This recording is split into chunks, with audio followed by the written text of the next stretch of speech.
What's going on, everybody? Welcome to the lab. I'm your host, Joshua Diaz. It's great to see all of you. Great to be here.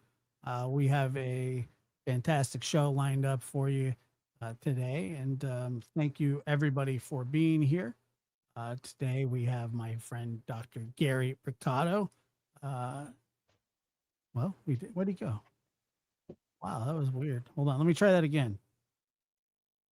We have my friend, Dr. Gary Brucato. Oh, there he is.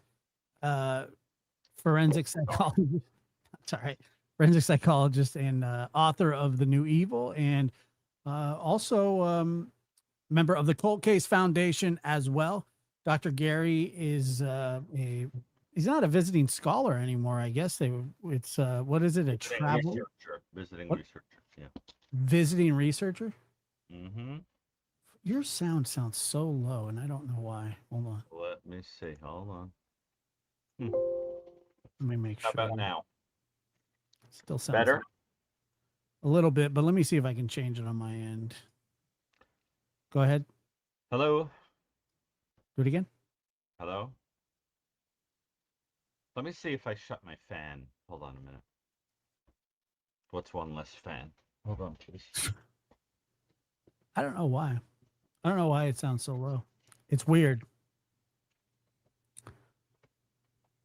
It One is less, better. one less member of the fan club. Maybe Okay. it's maybe it's a little better now. Can you hear me now? Okay. Everybody says they can hear fine. So let's It's you. I'll just say very quickly that I appreciate everybody's ongoing purchasing of the new Evil. I think it was number one or number two in forensic psychology. Again, like recently, I can't remember which one. So that's really wonderful. I'm sure that has to do with also the increase in sales from people that are buying copies that I'm signing. Um, can you all hear me? Because people are saying they can't. It's like my no, where like no. if you tell them they can't hear me, they're gonna say they can't hear me. Hold on a minute. Let me unplug the mic. Hold on.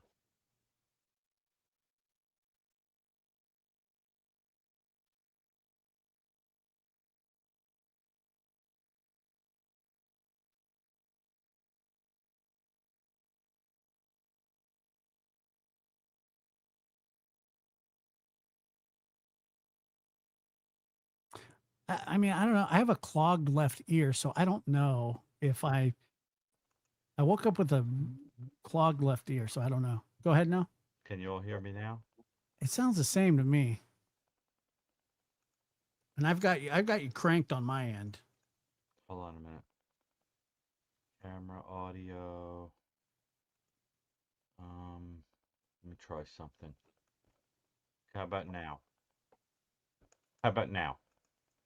Let me see. Now? Yeah, do that again. Now? Yeah, you sound good. What did you have some input off? I switched it to a different mic. And now you sound great. Hello, everyone. Now you can This do is that. my Catherine Hepburn Hello, impersonation.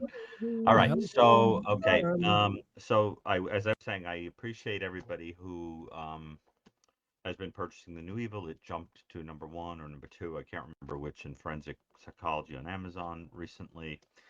Um, I continue to offer copies that are signed with inscriptions and original drawings and things if you want. I also still have some old books from the um, Stone Brucato archive. One I do recommend that inexplicably nobody has picked up is this one, The Last Victim by Jason Moss. Jason Moss is a name that I think um, some of you may know because of his connection with John Wayne Gacy, his pen pal, John Wayne Gacy. And as an out of print book that I think is pretty essential for a true crime collection.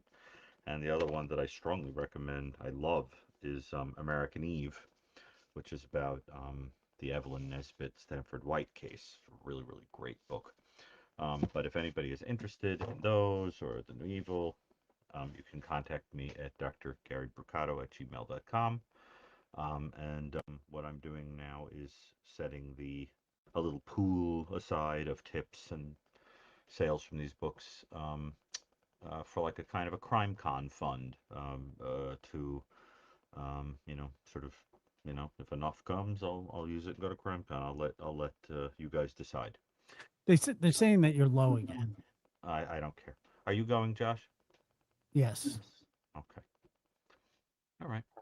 but Anyway, let me they can't hear me. There's nothing I can do about it. That's the volume at this point. let me see. Sorry. All right. So, um, you got any updates before we start having? See, half the people say it's fine. The other ones, like, you put the idea in their head that it's low, and they want it to sound like Magnavision in the movie theater. It's not going to Ah, but happen. there's like no, there's like our regulars that This is my sound. There's nothing I could do about it. The microphone is the I'm same I've trying to always see if it's used. on my end, but I don't know if it is or not.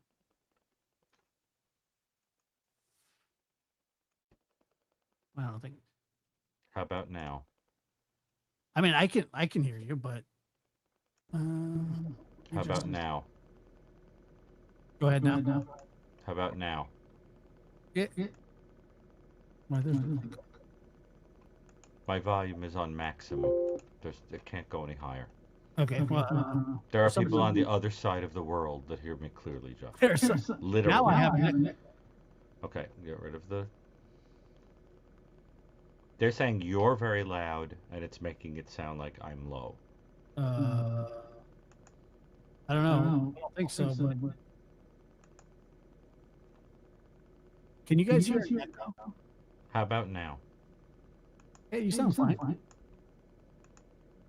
So, but I'm echoing. Is your echo cancellation on? let me look. Audio. Echo cancellation is on. Okay. Can you hear All me right. now? Um, Now, don't you love it? Now they're saying we're also too dark. So yeah, I now don't care we're about dark, that. and while we're at it, I'll get a boom mic and I'll get one of those floodlights from a fire truck. Well, that I don't care about. Okay. Sounds. How am I? I should not be echoing. I don't know. Now Why they're should I- saying they hear me. Any echoing at all? I think all the echoing's gone. All right. Um, hold on. In the meantime, what I was saying earlier is if anybody's interested in those or a signed copy of The New Evil, it's drgarybrucato at gmail.com, DRGARYBRUCATO at gmail.com. Okay. And usually one or two people do that. They do reach out. I have like 6 copies that I still have access to of the New Evil, and I think I have like 8 of the old randomly selected true crime books left. So hurry up and get them, or Doesn't that that's it. didn't some didn't I got one coming? Don't I? Yes, somebody, um, I don't think it's a secret, Janet, Oh, decided to surprise you by getting you a signed copy. Yes. oh, cool. All It's right. very So it cool. looks like the echo's gone. So anyway, for the week, I think on Thursday, uh, Sergeant Aaron Cross from Pima County Sheriff's Office will be On your show? on my show on With Thursday. Chris or alone? I believe Chris is coming on as well. Oh, I see. Hmm. Josh has the echo. I mean, I don't know what to tell I you. want you to know, by the way, that someone contacted me about your show, and they said, just to give you an idea of um, the characters that call in are becoming like breakout characters. The person said, I was thinking about calling in, and I don't know if I'm more of a Joey or a Janet. And I think that is a compliment to both of them. Well, Um, I think so too, and I think that well, because they're Joey they're or Janet. they're fantastic callers, and yeah, I think so. I think that look, if those missing a bypass. I Yeah. think that if those two, either one of them wanted to start a show, they would certainly have a following. I thought you were going to say if they got together and had a child, No, it'd be like something out of the Cambrian explosion. I don't think. See, I don't think. I don't think that would be very good. I mean, I think it's an apocalyptic sign. Behold, I opened the seventh seal. You know, something like that. But it would be like getting together the gatekeeper and the keymaster, and like crossing the streams. You know. But to have them both together would be an amazing thing. Oh yes, or you could be a Linda.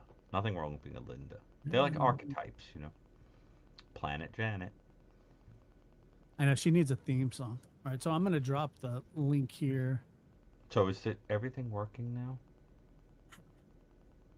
See, they're saying that they can't hear me. There's something wrong with the sound, but like, there's nothing I can do about it. They're saying that you have my volume down. Well, I don't care what they say. I know what I see. It's not true. Okay, talk. Yes.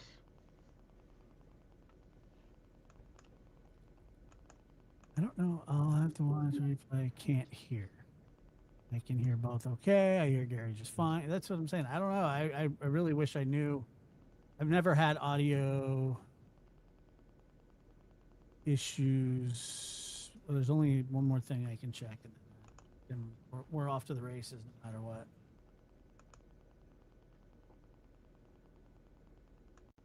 Can you hear me now? Can you hear? Yeah, I mean, I can hear you, but it does sound a little low to me. But I can hear you. There's nothing I can do about it. I agree with that. I mean, the this is the reality of it. With all the things that I'm acquiring for the piano page, a boom mic is not one of them. Actually, I need a soft mic. So nothing I can do. You don't want a boom mic. No. So are we Dual. ready? Yep, I'm gonna put it in right now. Can hear. Just gotta make sure. This is gonna. It depends on the people that are listening. It's it that it's. I'm telling you, like if you say, "Oh, the sound isn't good," half the audience is going to claim it isn't. It's like Yeah, but I mean, an auto they're suggestion kind of thing. It's just the way that it is. It's like if I were trying to sell a certain water to you, I would say, "Doesn't that water you're drinking taste a little funny? Don't you taste the minerals in it? Don't you?" And you'd be like, "Oh, I do." You know, it's like you put it in their head. There's nothing I can do about it.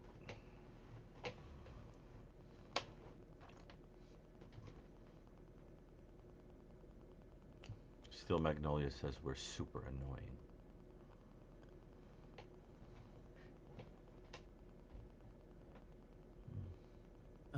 okay. What I can try just one more thing. This is the most ridiculous thing I have ever seen in my life. We've never had this happen before, but I do know because I'm looking at the faders, and when you talk, I can see that it is low. I don't know why it's low, but it is low. Something to do on your end because mine is on full sound.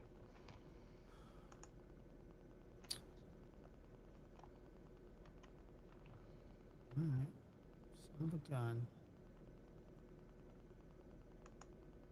Uh,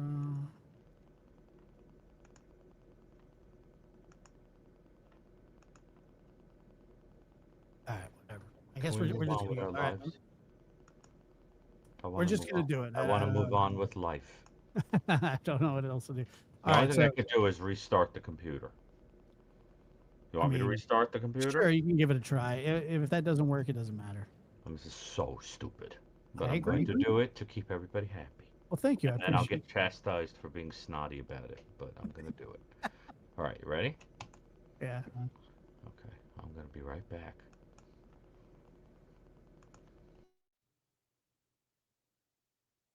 Yeah, don't worry. We're trying to go. It's just that I just listened to it on my end through something else, and the sound is low. I don't know what to say. I mean, it just is.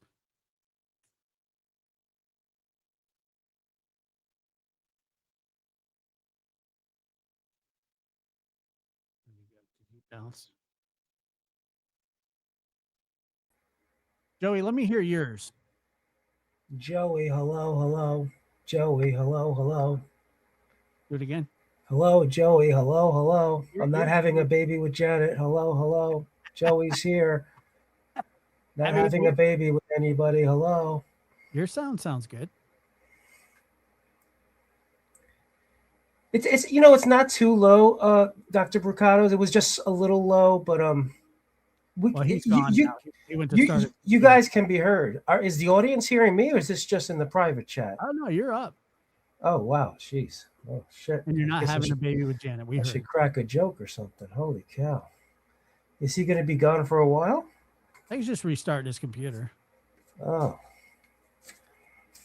Oh well, let's listen. While we're waiting for him, I want to tell you that video you did of the guy taking off in the police car was absolutely hilarious. Oh yeah, It thanks. was, and that was so good how you put that together. You did a little editing on that too. It was very Yeah, good.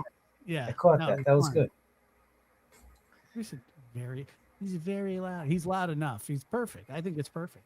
Okay, hold on. Here, He's hiding in the closet because Joey's on the line. we switch your whole. Are you there? Yes. I don't know. We'll see. Is it the Oh, same? talk again. Hello? Test, test, test. I'm here. Yeah, I don't know. All right, we're all right. Let's Is it just. the same? Is it the same as No, before? it sounds a little better. Okay. Hear me? I can hear you, Joey. Okay, yeah, he sounds good now, Josh. He sounds better. He sounds very you and you sound good too. He sounds good now. You hear me clearly now? Oh shucks, you went a little low now, but Yeah, that's it all was right. good. You hear me clearly now? Yeah, right there. You did something right there where it clicked. Yes, you're loud now. Say something. Okay, fine. Something. Say Joe. No, say Joey is not having babies with Janet, and let's hear if it's clear, nice and clear. You want her, Matt. Hey, You want it Joey to is not happen. having babies with Janet. Okay, thank you, thank Can you. you hear me I clearly? wouldn't be able to handle the empty nest syndrome. I'd crack. But can you hear me clearly? Yes, you sound Okay, good. now let's move on with our lives. How are you? I'm good. How are both of Josh you is going to guys? cut all that out later. Yeah, yeah. Dr. Bukata, I wanted to tell you I thought about you the other night Oh. at a Howard Jones concert. You know, I didn't. You know Howard Jones from the '80s. By the way, people have always asked, "How old is Joe?" I'm a Gen X guy. I'm a. If you smell me, I smell like Teen Spirit. I'm a Gen Xer. But I saw Howard Jones, and he's very passionate about the piano and the synths, and it reminded me of how passionate you are with the keys. Yeah, I didn't know how passionate he was. I thought he was more just like a '80s pop pop guy, but he's actually a very passionate You saw him pianist. on the what's it Well, called? Things Can Only Get Better tour. yeah, we got rained out. There was a tornado, but I went home and watched it on YouTube. But Did you see Wang Chung? I love Wang Chung. Yeah, no, the only band that played was Modern English, and after that, we got rained out by that terrible I storm. thought that the English Speed and Wang Chung were supposed to be there. Yeah, well, you know, I stayed for 2 hours, and then I left at 9:30, and then I heard the show went on like around 10, but I missed it, and I'm glad I missed it because it was a long drive home in the rainstorm. I would like to see Howard Jones myself. That's fun. Anyway, why'd you think of Yeah, me at yeah, a Howard Jones concert? because you're very passionate about playing the piano, and he is also, and he had like all these different pianos on the stage, synths and stuff. Oh, I would Yeah, like to see him. I and if just you, read it. Yeah, yeah. go ahead.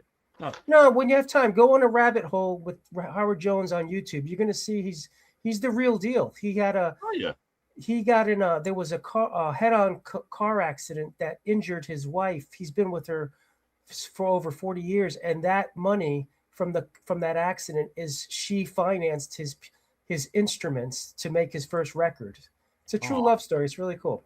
I love that. Yeah, I but I don't. Other people are going to want to call in, so I want to kind of get to the subject so people don't put a hit on me. That's all right. I did Still, a Tori Amos cover because it was her I love birthday. Tori She's my Amos. Yeah. favorite. Yeah, I've seen her 43 times, Oh wow. and Yeah. once she played a song directly to me, and I got Did you to keep meet her all the once. Did you keep all your tickets? Yes, I have every one of them. Of I course, know there are people that go to. Do favorite. you do that too, Joey? What's that? Do you save all your ticket stubs You can't, from but you shows? can't anymore because everything's on your phone. It Oh, sucks. but this You is a know, long I time always ago. But make do, sure I buy something, a keychain, some kind of small merch. But there's no tickets anymore. It's very sad. But I used to uh, save that stuff. Yeah. Yeah, no, I yeah. have all that stuff. But what happened was the my quick version, and it's my fault if it would take long, not yours. Thank you. Is I do it on purpose. Is that I wrote to her I had gone to at that point like 30 some odd concerts, and I wrote a note to her through her security guard saying that I had heard her play every single song except my favorite, which was I'm shut my echo off, Josh. Got it. It was Not the Red Baron, which is my favorite Ramos song. And then she got on stage and she was playing along, playing for a while. And then, like about an hour in, she said, "And this is for someone who knows who he is." And she played Not the Red Wow. Baron. And then about 2 weeks Wow. later, from Boston, which was the next place on the tour, I got in the mail an 8.5 by 11 manila envelope addressed to me, because I had given her my address, and inside was a photo of her signed to me. That's Very, awesome. very To this nice. day, I will always remember. That, And so that won't be raffled. because that's So no fun. Yeah. tonight I wanted to say it again. I'm with sorry. that I've met many musicians you love, and you and I could go on a long time about my my connection Cool. to musicians. Yeah. Well, you're gonna like the topic tonight because I think we also share our love for poets, and that's what I'm gonna dabble Well, with. you're And a so musician, aren't you? I am, yeah, What yeah. do you play? I'm a drummer, primarily a drummer, but I compose for So Josh is a drummer too. I make experimental films, so I compose for them. But that's I love another it. story. Yeah. You I'm should gonna have, you if should I have invite you, for if your I invite you to a screening, would you come? They're showing my stuff at the MoMA in September. Would you go? me. Absolutely. In Okay, fact, I'll I invite would you. do a piano piece for a movie if you wanted me to. Yeah, all right. All right, let's get to business here. So You didn't sound interested in that. I do. Yeah, I do. I'm interested. Well, we're doing good tonight, Dr. Gary, right? I mean, we have like this marriage where we went over the honeymoon period, and well, we have a little, we have this is a good night right That now. was a totally weird response, but okay, fine. You don't have to. Tonight, I wanted to come up with some kind of topic that sort of intersects with. Pay attention, please. Look, it's happening already. I got to calm down. Get to the point, sir. Get I to the point, wanted, sir. I wanted to come up with a subject that sort of dabbles with Clancy because I know you're not able to speak about the Clancy. It's a powder keg. I get it, but I wanted to, and the Clancy thing. It's. I could never serve on a jury. The counter transference would be level 15. But so I want to think about something that incorporated issues of postpartum depression, ethics in the psychiatric field, and believe it or not, Massachusetts. So guess what I landed on in my mind? Anne Sexton. So I want to talk about Anne Sexton. And so the two books I want to The recommend. crush of my adolescence was That Anne yeah, Sexton. there you go. I know I was going to have a great topic for you. To dig your teeth in. So the two books I want to recommend, one is Words in Air, which is a great book. It's called The Complete Correspondence Between Elizabeth Bishop and Robert Lowell. Robert Lowell, infamously, he taught a workshop in Boston University, and Anne Sexton. The crazy thing about Anne Sexton, she's not an academic. She didn't go to college. She went to high school and she learned how to write later through a lot of workshops and teaching herself. But she was a genius. Anyway, and she was. And another book is the book obviously you definitely have, which we're going to discuss a little bit superficially, is the biography by Diane Wood Middlebrook, which speaks a lot about those recordings that her psychiatrist Martin Orne made. So that's what I wanted to talk about, Dr. Gary, with your experience as a therapist, is transference and countertransference, and if you could sort of and maybe if you could and maybe the chat, a lot of people in the chat probably don't know about transference and countertransfer, so maybe if you could speak about that, and also maybe speak about how countertransference sometimes can be used effectively as a tool to help engage the person you're working with. Quick synopsis for the chat on Sexton. She started with Martin Orne in 1956 after a suicide attempt from postpartum depression. There's the Clancy link. He did not start recording her till 1959. So she actually had 3 years with him before these recordings started. And the recordings only he only started recording the sessions because when her parents died in 1959, she would go into this almost like a fugue state, like a trance state, and she would forget the things she was discussing in therapy. So that's how it actually started. It wasn't sort of some kind of deceptive, wicked thing the guy was doing, and he did it with other patients also. But so he would record the sessions, and she ended up um, Got a crush on him. she had a crush on it. She had a sexual relationships with her other psychiatrist after him, but and the crush thing, Dr. Gary, that's exactly what I would love for you to talk about regarding countertransference and transference, and perhaps that relationship. It's debatable, right? Because the biggest debate with Orne and Sexton is ethics, the ethical debate of those recordings and the release of those recordings. So let's start with that. Let me hear what you have to say about countertransference, transference, and how potentially it was used in a positive manner with someone like Anne Sexton. Well, first of all, the audience needs to understand what is meant by the construct of transference, and in order to even make any sense out of it. Yes. So I'm going to have to sort of begin with that. Yes. So in psychotherapy, what's going to happen is that on an unconscious level, until it is sometimes made conscious in the therapy, which can be dangerous if it's done wrong or too quickly, a person is going to kind of redirect feelings, emotions, ideas, expectations, yearnings, or whatever that are associated with some figure from the past, like a father or a mother or something else, onto a different person who, in the case of psychotherapy, is the therapist.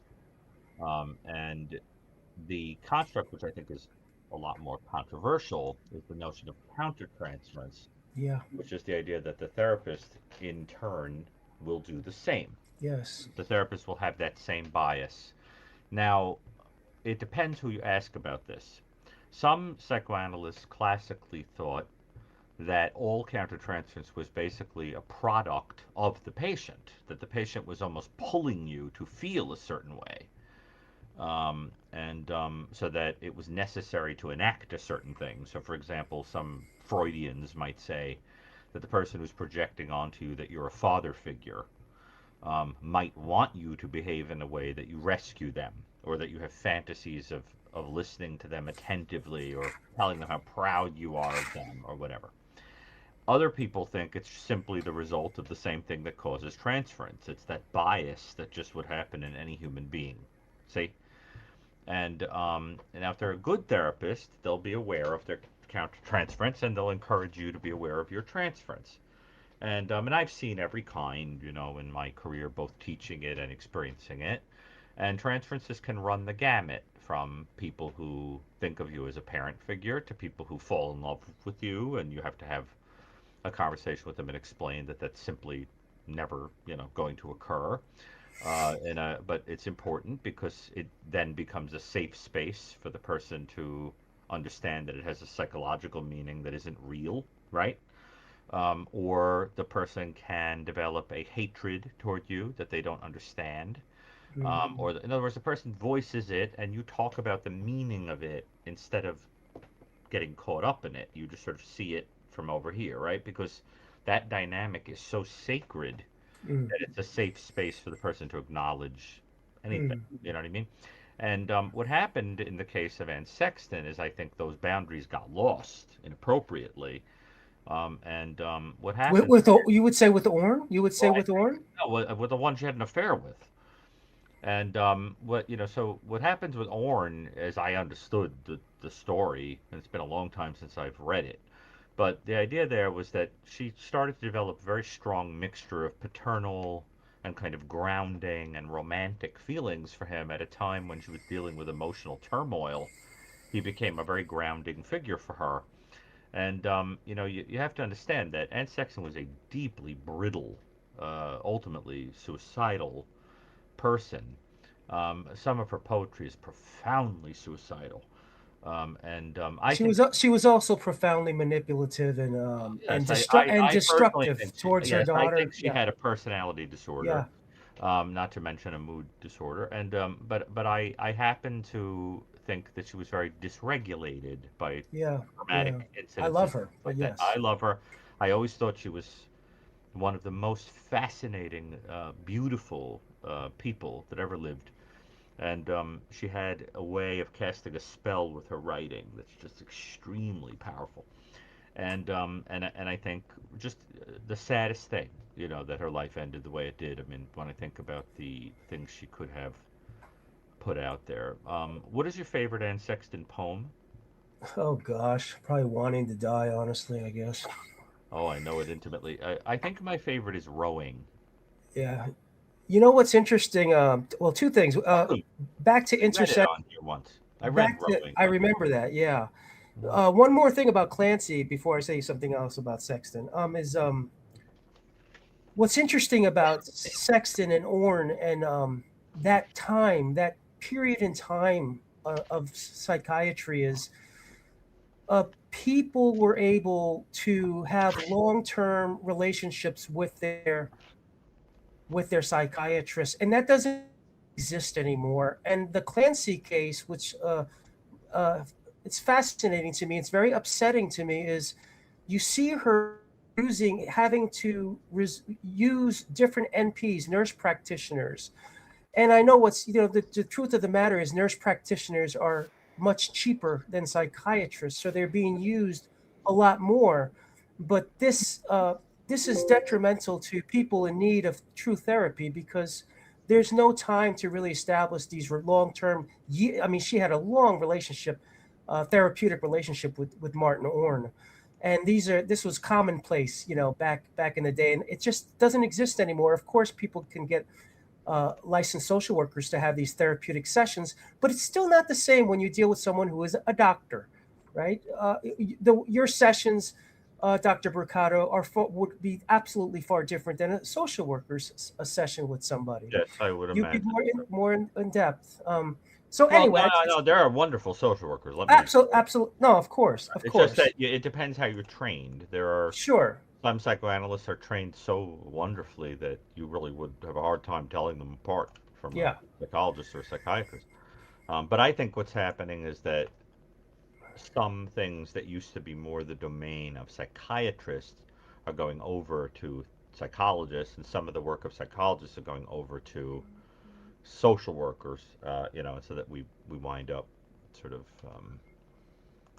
with this sort of. It's about money. You got to follow the money. It's all about money, by the way. Oh, I think Unfortunately, it's very that's sad. probably true. Another thing about Anne Sex I want to tell you before I go is I visit a lot of graves and I visited Anne Sexton's grave, and you learn so much about a person when you visit their resting spot. And she's buried together with all of her family. It's quite interesting that as lonely and sad and depressed as she comes across, she had a strong family support, strong family unit, and they're all buried together. And it was quite beautiful to see that. Where Sylvia Plath's grave is, she's by herself, and her husband, who people hate, Hughes, his name is it's Sylvia Plath Hughes, and it's all scraped up. People constantly scrape his name off of He the personally would gravestone. have hated that. Now, incidentally, here's some trivia for you. You know who's buried in the same cemetery as Anne Sexton? Oh, tell me who? E. E. Cummings. Oh, wait, Elizabeth the Bishop, because I saw her too. She's E. E. there, I think. Cummings. Say it E. again. E. Oh, okay. Cummings is Oh, I buried. think I think Elizabeth Bishop is there too. Um, that's It's a Jamaica yeah, Plain. Jamaica Plain. yeah. They're Uh, together. Yeah, Before I go, I wanted you had called me a honey badger, yes, and they're a honey badger. I wanted to understand more why it was because of my voice. I Oh, I took your advice. I went to AI and I asked why do you think this person has cited me as a honey badger? A And honey it badger tried is like the most ruthless animal yeah, it's that just relentless. never gives up, never never knows when to quit. You can't kill it. Yeah. I went to this is what AI told me. You ready? I actually recorded what it told me about why. All right, here it goes. I asked AI why is this guy's calling me a honey badger? Honey badger, small but tough. With a body that's wiry and skin so rough, it dives in a beehive for a tasty snack and shrugs off stings like they're nothing. Honey badger, wild and free, the bravest critter you'll ever see. It doesn't give up, it doesn't back down. The king of the jungle, better hand it the crown. Bye. It wrestles with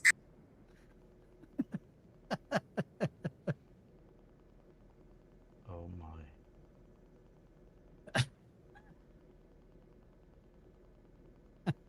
Oh my. Beth, go ahead. Beth, where are you calling from? Like if my nightmares had a soundtrack. Hi, I'm calling from Texas, Whoa! How are you? I have Houston area. so loud. I feel almost like Jack talking to the giant. Do you know how loud that was, Josh? Why is the caller's volume Dude, I'm so telling you, loud? your volume is messed up. Well, I don't know what to do. I don't either. Honestly. Are you talking about me? Whoa! Yes, I yes. I feel like Moses talking to the bush. Your voice is super, super, super loud. Every time you talk, it blasts through the apartment. I'm gonna. When Okay, you let me talk take my headphones off. Hold on. Whoa. Holy crap! Josh, do you hear how loud she is on her end, or is it just me? oh, she didn't seem crazy loud to me. You have to hear it on my end. Okay, is that better? Yeah. Yes, definitely.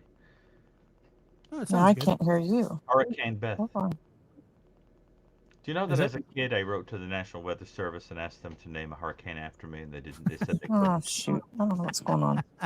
So Hold disappointed. on. They said they had to go in order by names, and it would take too long to get to my Can you name. hear me? I can hear you. Yeah. Mm-hmm. Cannot hear you. I could hear you. What a disaster. See, people said she's crazy loud. She just gets to put her headphones back on. Wait, so you wrote? Let me. Yes, I asked the National Weather Service if they could name a hurricane after me because I was fascinated by weather. Like what? Like just Hurricane Gary?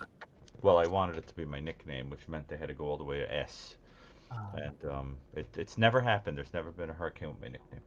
I just was fascinated by the idea of a storm blowing into town. You know, Can you hear me now?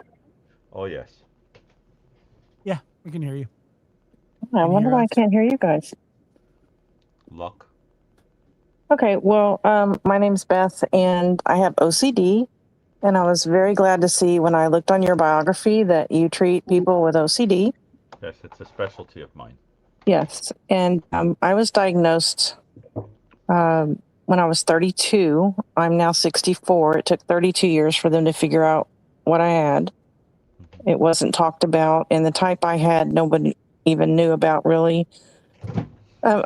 This is kind of I don't really know how to start. I just want to ask you, and you don't have to be political or anything. I was just wondering what we're doing wrong in this country when it comes to people with mental illnesses who are committing these crimes, and it's very obvious that they've had mental issues all their lives. And what can we do as families? What can I talk to a lot of people all over the world. I have a podcast about OCD, and these people in other countries tell me that mental illness is talked about more freely in their countries. And I just was wondering what we can do as families to help and to get our kids help before they become adults and commit these terrible crimes. What crime?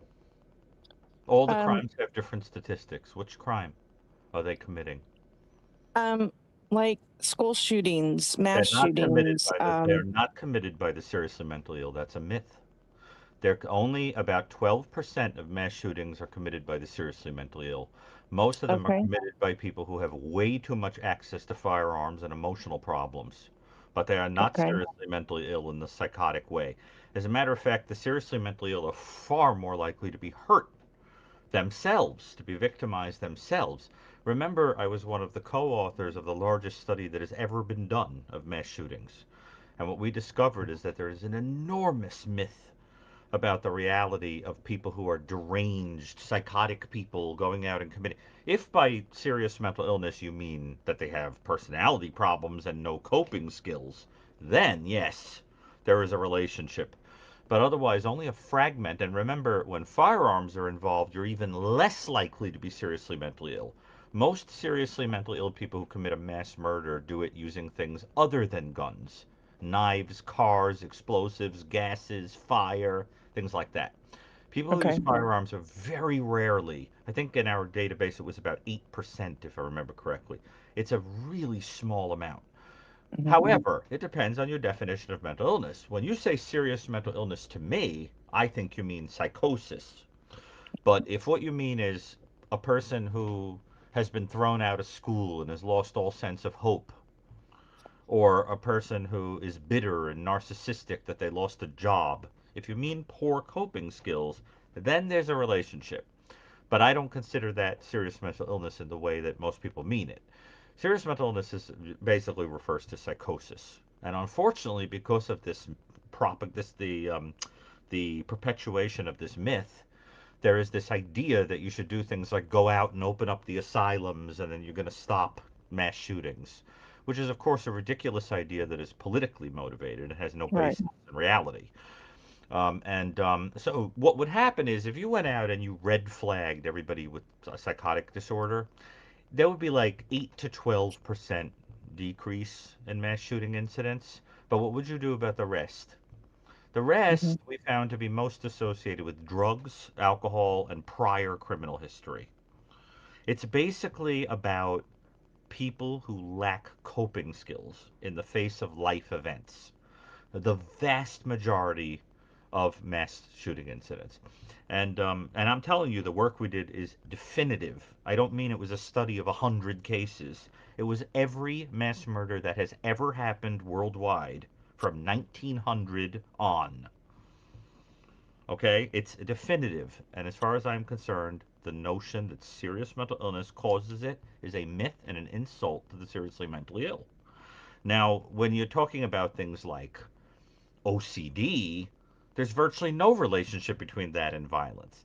Right. Another condition that has virtually no relationship with violence is autism, right? And Hmm. so, Right. you want to be careful. So I think now personality issues. Oh yeah, that's certainly related to serial killing, paraphilic sexual disorders. Yeah, that could be related to sex offenders and murderers and things like that.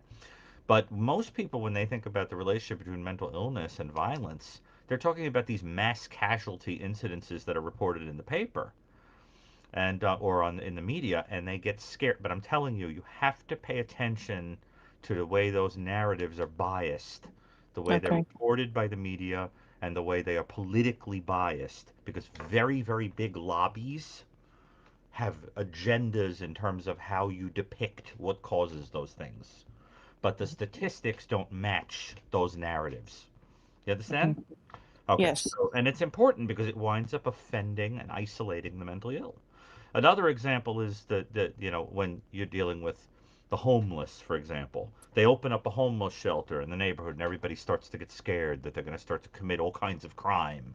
Well, if they're using drugs and alcohol, if they're not taking psychotropic medication but have a mental illness, if they're in their first episode and haven't yet seen a treater for psychosis, but otherwise that's overblown. If there's no drugs and alcohol, you don't tend. So what you get is you get a city where the state will say, let's make a lot of money by telling everybody it's perfectly fine to, purchase THC. THC products are perfectly legal. They don't cause and then you have an uptick in crime. And no Right. one understands why. Because there is a relationship between violence and drugs. But the notion that only the severely mentally ill are going around committing crime. But now, does that mean that the seriously mentally ill don't commit crimes? No. When they do, it tends to be very spectacular because it can be very disorganized and chaotic and random and horrifying because there's no clear focus, right? So the severely mentally ill person who is screaming at the devil, who takes a blade and attacks people on the subway, winds up on the front page of the newspaper, but they're one out of the millions of people in the city. Do you understand? So it gives this Yes. impression of a frequency that simply isn't true. And so, does it happen? Of course, there's always exceptions, but be careful to not get caught up in like heuristics where just because you see something, on the front page of the paper, it gives you the impression that it's happening all over the place. And I think it's important. I love your question because it gives me an opportunity to defend the mentally ill, who I think just get such a bum rap in this country. And so but it's fascinating stuff. And so I love your question. If you ever are looking for guests on Dr. your Gary, show, do you think that just some let me know. people Yeah. mistake mental illness for drug and alcohol abuse? Well, that is a form of mental illness. It's an addiction, let's say, or an But would abuse. somebody that's addicted to drugs and alcohol be more likely to be violent? It increases the risk for violence because it's disinhibiting. But if it's just mental illness without the drugs and alcohol, then that's different. It's less, you have less risk.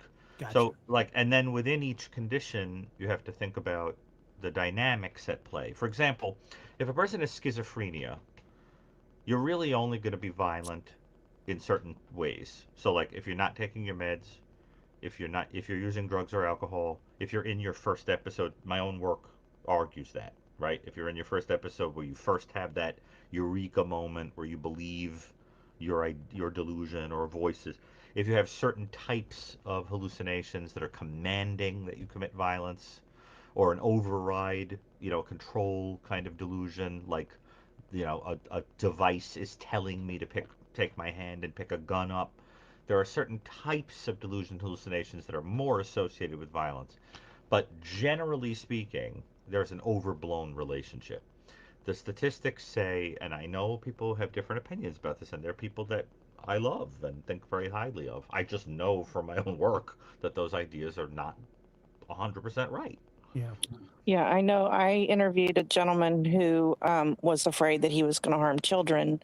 Oh, And, that's so sad. he doesn't, because that's what I always tell my viewers, is that you're not crazy. You know there's something not right when you think that. A person who does that doesn't see it as wrong.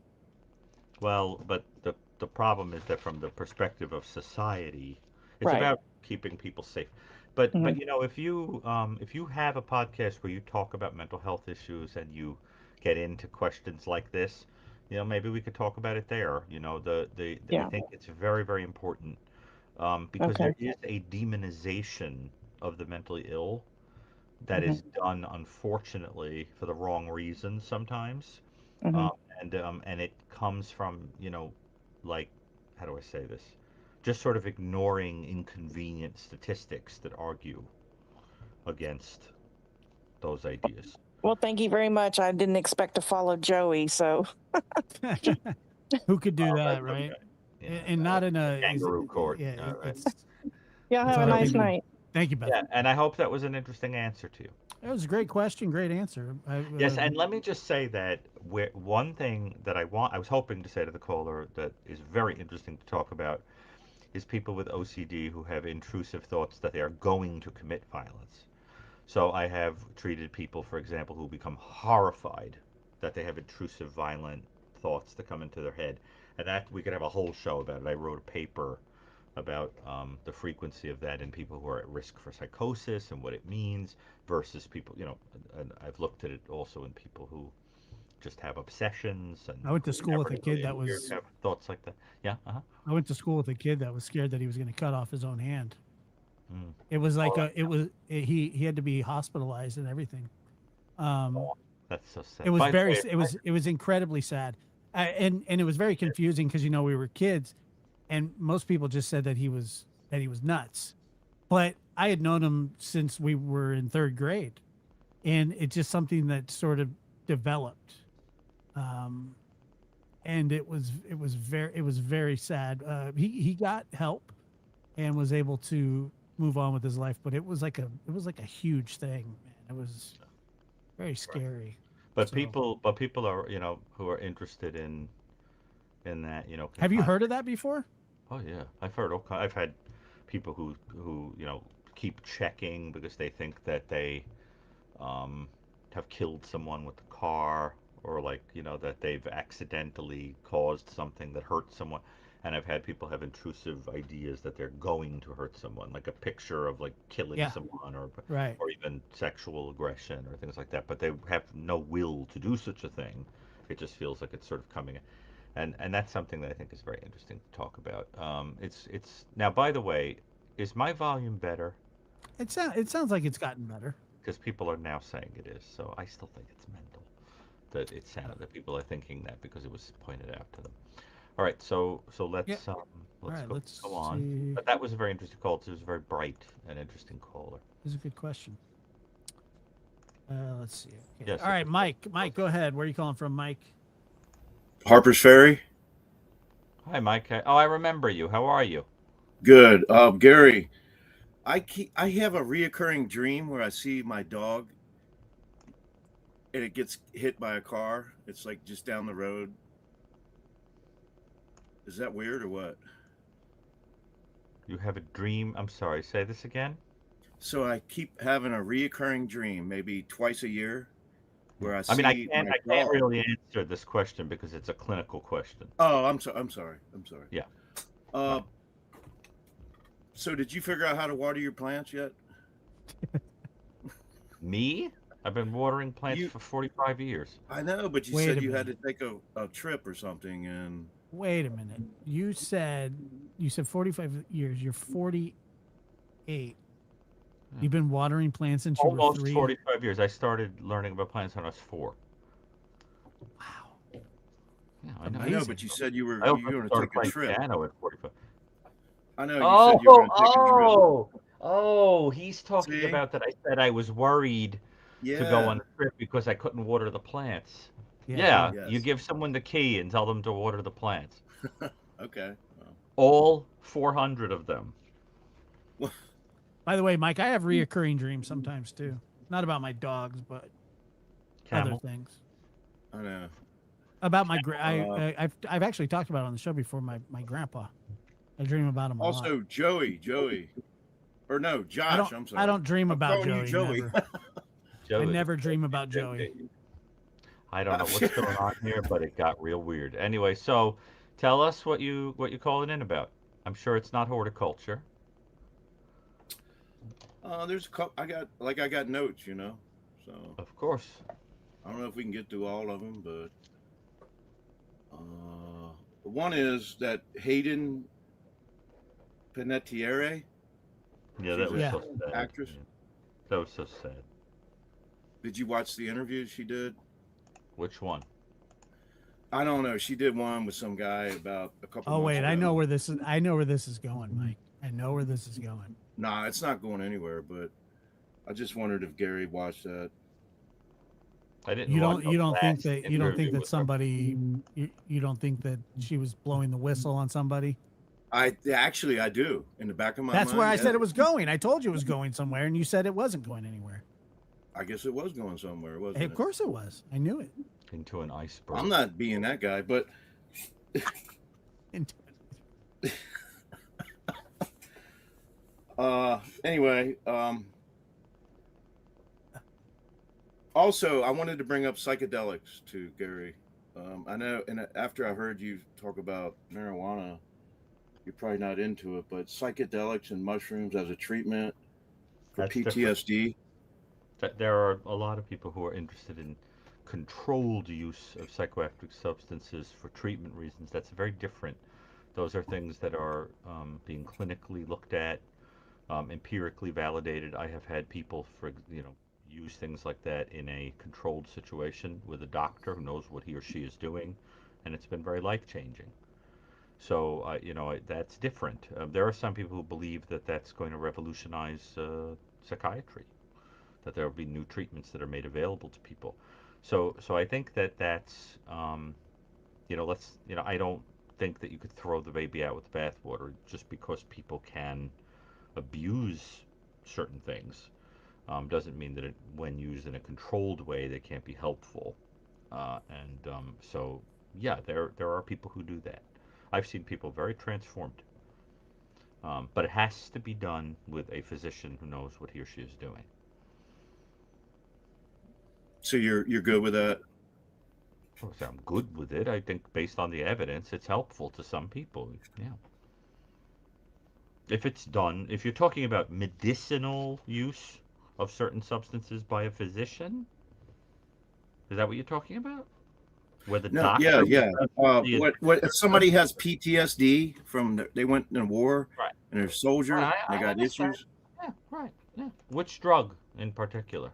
I don't know. Ayahuasca. They said mushrooms and stuff.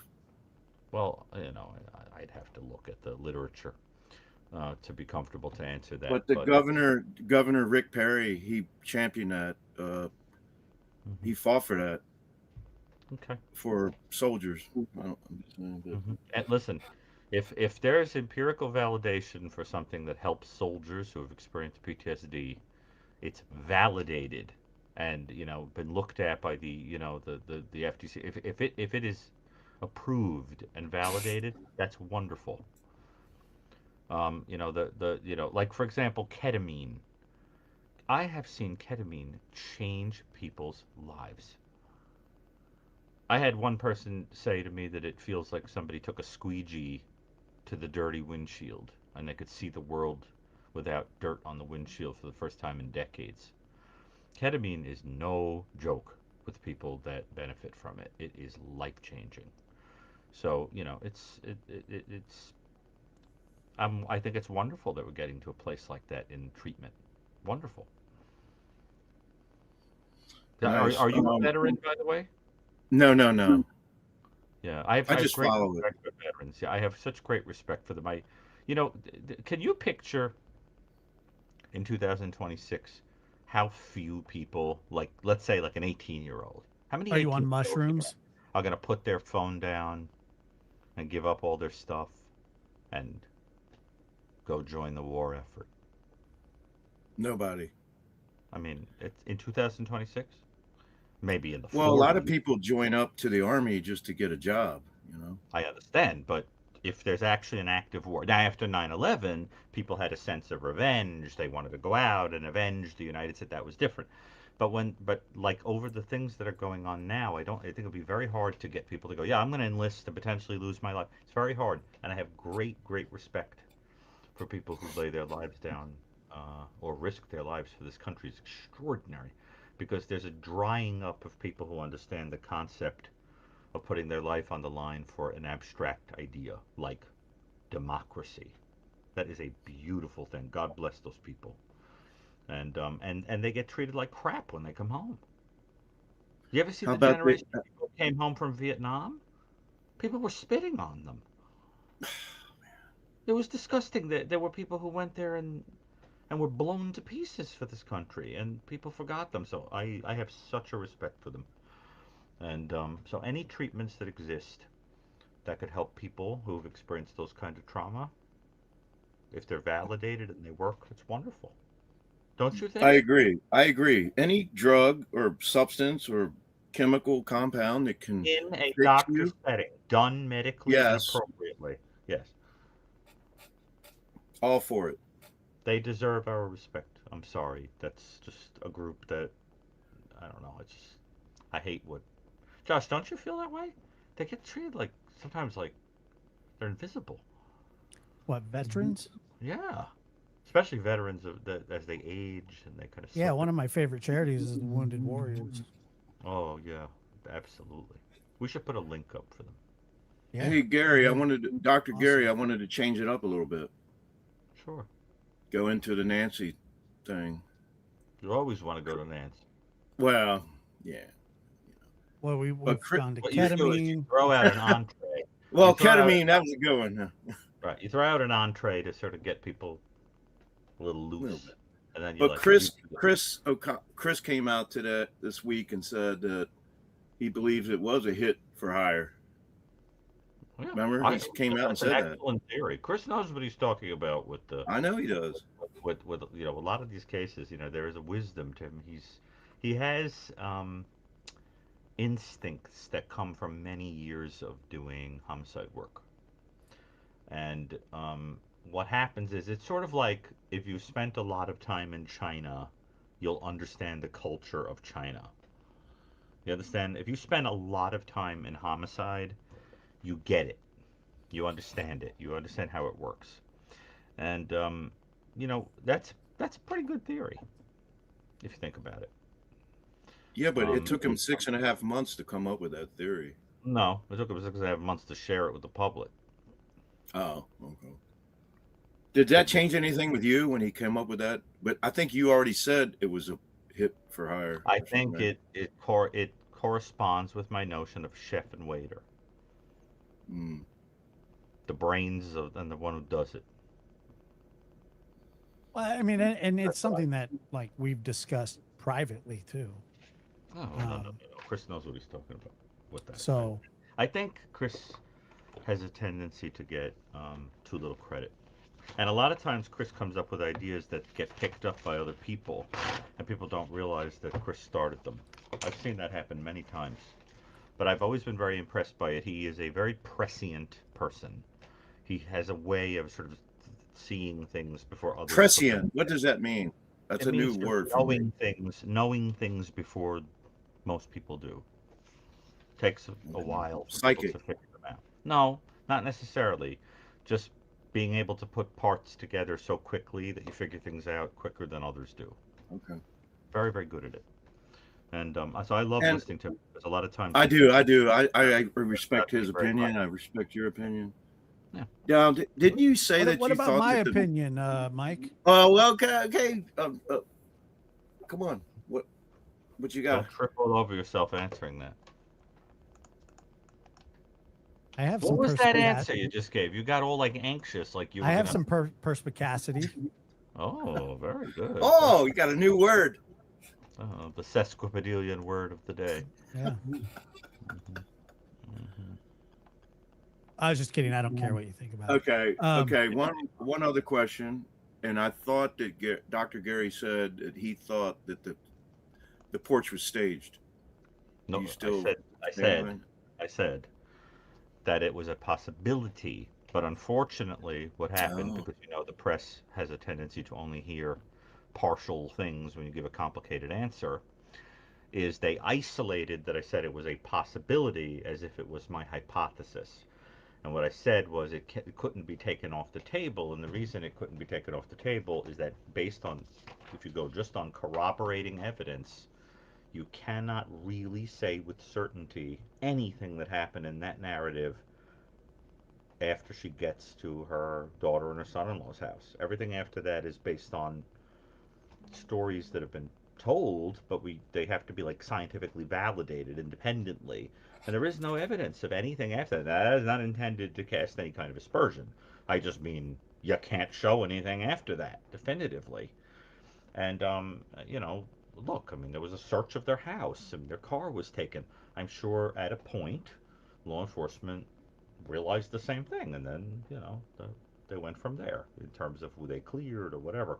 But the fact is, you can't get her out of that house in terms of what could be corroborated independently. That doesn't. I'm not saying that means anything. I'm only saying that as a consequence, you have to ask the Mhm. question if she ever actually got to that front into that house. And it's not that difficult to dribble blood in front of somebody's house. But I think I have become convinced that she was there What's because your of what final my thing on final that? interpretation is that there was definitely some staging to make it look, with the stupid flower pots and the whole. There's definitely something to make it look like something else happened, like a stranger isolated her and decided to kidnap an 84-year-old woman, which is a very weird target because there's a very high chance that a woman who's 84 with a health condition isn't going to survive the kidnap attempt and things like that. And so I just think that it was something made to look like a kidnap for money. I think the most likely scenario is that she was eliminated. It was an elimination murder that is masquerading as an abduction for money. Right, And but nobody can figure out the motive, right? Is that the that's the big? problem. But they'll figure it out. That's what I think is the most likely explanation. The only other explanation I could reasonably consider is that it was an abduction and it went south, and they tried to get the money anyway. But I think the first one is the one that makes more sense to me in terms of my because remember, elimination murder is a crime I named. I studied it. It didn't have a name. I mean, it happens for a long time, but it didn't have a name. I called it that, and I got fascinated by. And what I was able to show in my work is that those crimes have very specific characteristics, like not realizing that you have to stage an alternative of why it happened, like the sexual or robbery. And people don't tend to do a good job of that because they're not sophisticated.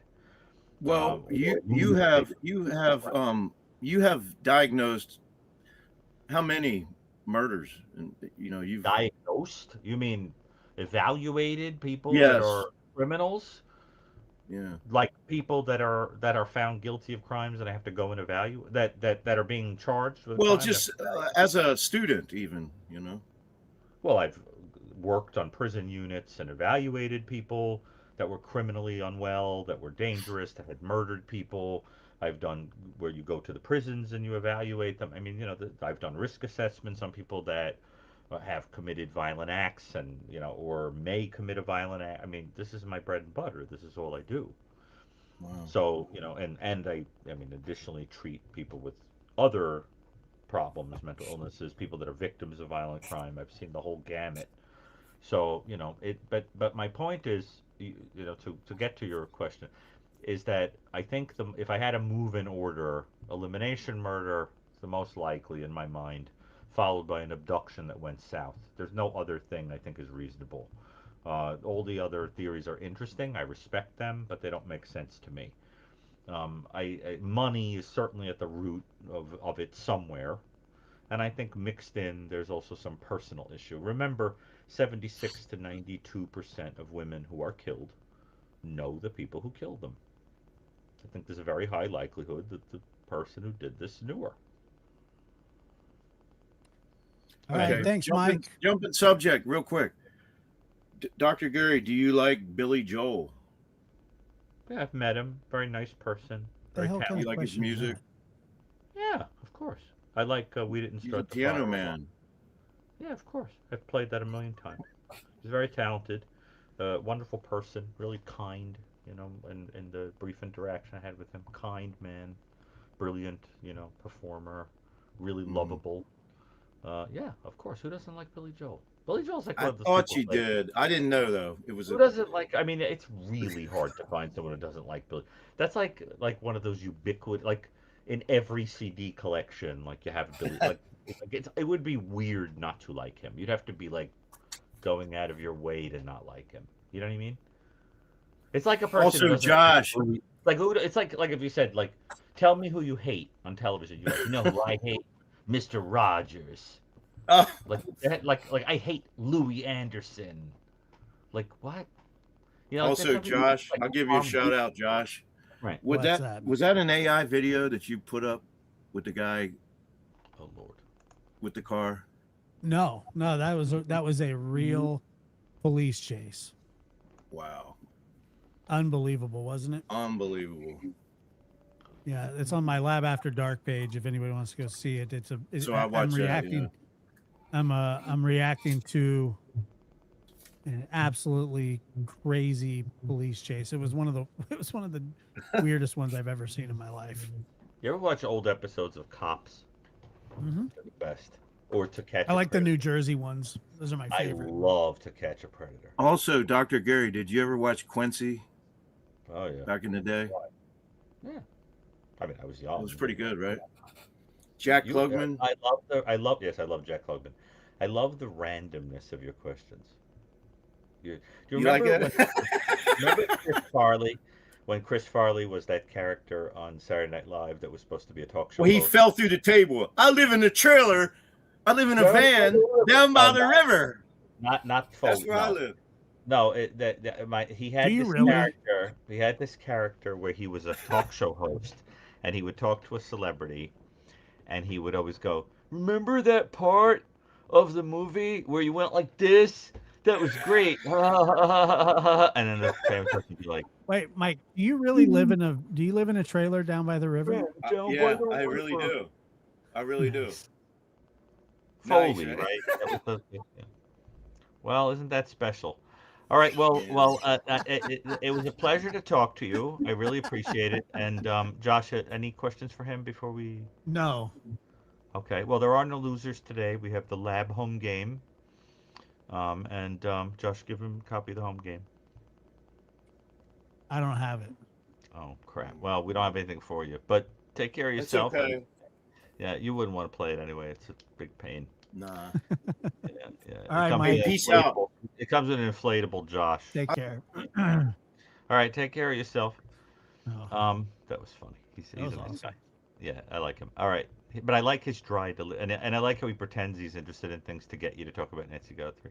Yeah, I'm not that fond of him, to be honest with you. All right, let's see here. Stephanie, go ahead, Stephanie. Where are you calling from? I think he's funny. Hey guys, calling in from New Jersey. How are you? Good. How Good. are I you? know New Jersey intimately. Which part of New Jersey are you from? I'm in northern New Jersey by the Oranges, like South Orange, West Orange. I don't know if you're familiar with that area, but Of course. not Well, too Orange. far from Newark Airport. All right. Well, Orange, I'm glad you're here tonight. So that. Yes, yes, I'm so glad I was chosen. Looking forward to talking with you guys. Yeah. Well, it's an interesting place, New Jersey. I actually think it gets a bum rap. No, But no, you guys are great. That's why you guys have so many followers. I'm glad I tuned into Chris's podcast and then discovered you guys over here at the lab as my well. So, favorite landmark in all of the United States is in New Jersey. I have a where's whole that? shelf. Lucy the elephant. I have a whole shelf of collectibles. I even own a piece of the original Lucy, which is Lucy the elephant. yeah, Is in that by the Margate. beach? It's in Margate near Oh, Atlantic I thought City. so. It's a Okay, okay. huge. It's a leftover from the turn of the last century. It's a gigantic elephant-shaped hotel, and I got the Oh, special tour where I was able to go into Lucy's eyeballs and on the up in the howdah and everything else. I even saw the oh, giant nice. peanuts. Yes, you I've could sleep never been. inside of Lucy. But I have over there on my wall, I have a huge piece of the original Lucy that goes all the way back to from when they restored it. But I love that. I Wow. love Lucy. Yeah, I love Lucy. How do you like that? But the only problem with Lucy is that Lucy has tusks, which means Lucy is a Lewis. That's funny. I've Yeah, never I feel like I've heard of it, but I don't know too much about it, but I'll have you to got to check it go. out. It's one of the coolest things in Yeah. New Jersey. Yeah. Yeah, definitely. So yeah, as far as my questions, it's kind of two different questions about Oh, I guess mental health, and then the other one would be more of a Nancy Guthrie case question. I guess I'll start with the Nancy Guthrie case, and I know obviously, you guys have really dug deep into this one. But I guess one of the things that stands out to me is that I feel like, and maybe they have and we just don't know it, but I've always found it so strange that, Savannah Guthrie, with all her resources and wealth, I mean, I just feel like, she has to realize that obviously the case is just probably not where she would have thought it would have been at this point 6 months later. And I feel like if I had her money, her notoriety, I obviously, like anybody who whose mom went missing, I would have hired a private investigator by now. I mean, who is knows? that something that either one of you have heard, like, any rumblings about? Because I kind of heard something maybe a month or two ago, but then they said it wasn't true. Um, I know. I and heard that. obviously I don't know her feelings on nanos, but you know if it's like most people, they wouldn't approve. And I just feel like I wouldn't really have much confidence, and I'd probably go the PI route. I mean, have you guys heard anything about that? I haven't. I just know that there were news reports about it, and then it was contradicted. But look, I mean, the way people choose to deal with something is personal to them. And listen, Well, having treated people for this many years who deal with tragedies, there are no rules. Look at Josh. In Josh's family, from the time he was a little boy, right? There was the death of his mother at the hand of his father. Okay, I would be willing to guarantee that almost every member of that family has a different way of feeling about it, different way of right, dealing. Isn't that true, Josh? Yeah, definitely. Everybody's got a different way of dealing with it. So you just learn that people, now look, do people have a right to criticize? That's their business. I'm just saying that right. I've learned that I can't make sense out of things like that. That's people's right to do whatever they want. Now, would Right, I right, personally, I don't know, maybe if my mom, right. I don't know, maybe. Would And you? also, I'm sure they know a lot more than we do, which maybe kind of puts them maybe more at ease that the investigation is going in a positive direction. I But I think it's likely based on the absence of like a lot of on the ground running around talking to everybody in the neighborhood, every day trying to figure out who Porch Guy is. I can't help but think that they have an idea. yeah, yeah, I think they definitely. just And don't I'm, have enough to nail whoever they have in mind, but I think they got somebody in yeah. mind. And I mean, I don't know if you guys have heard Brian Enton's, one of his latest shows, but he mentioned something about how some of his sources said that there originally was not an apology in one of the notes, and Yes, I that know. led him. So, what are your thoughts on that, you or Josh?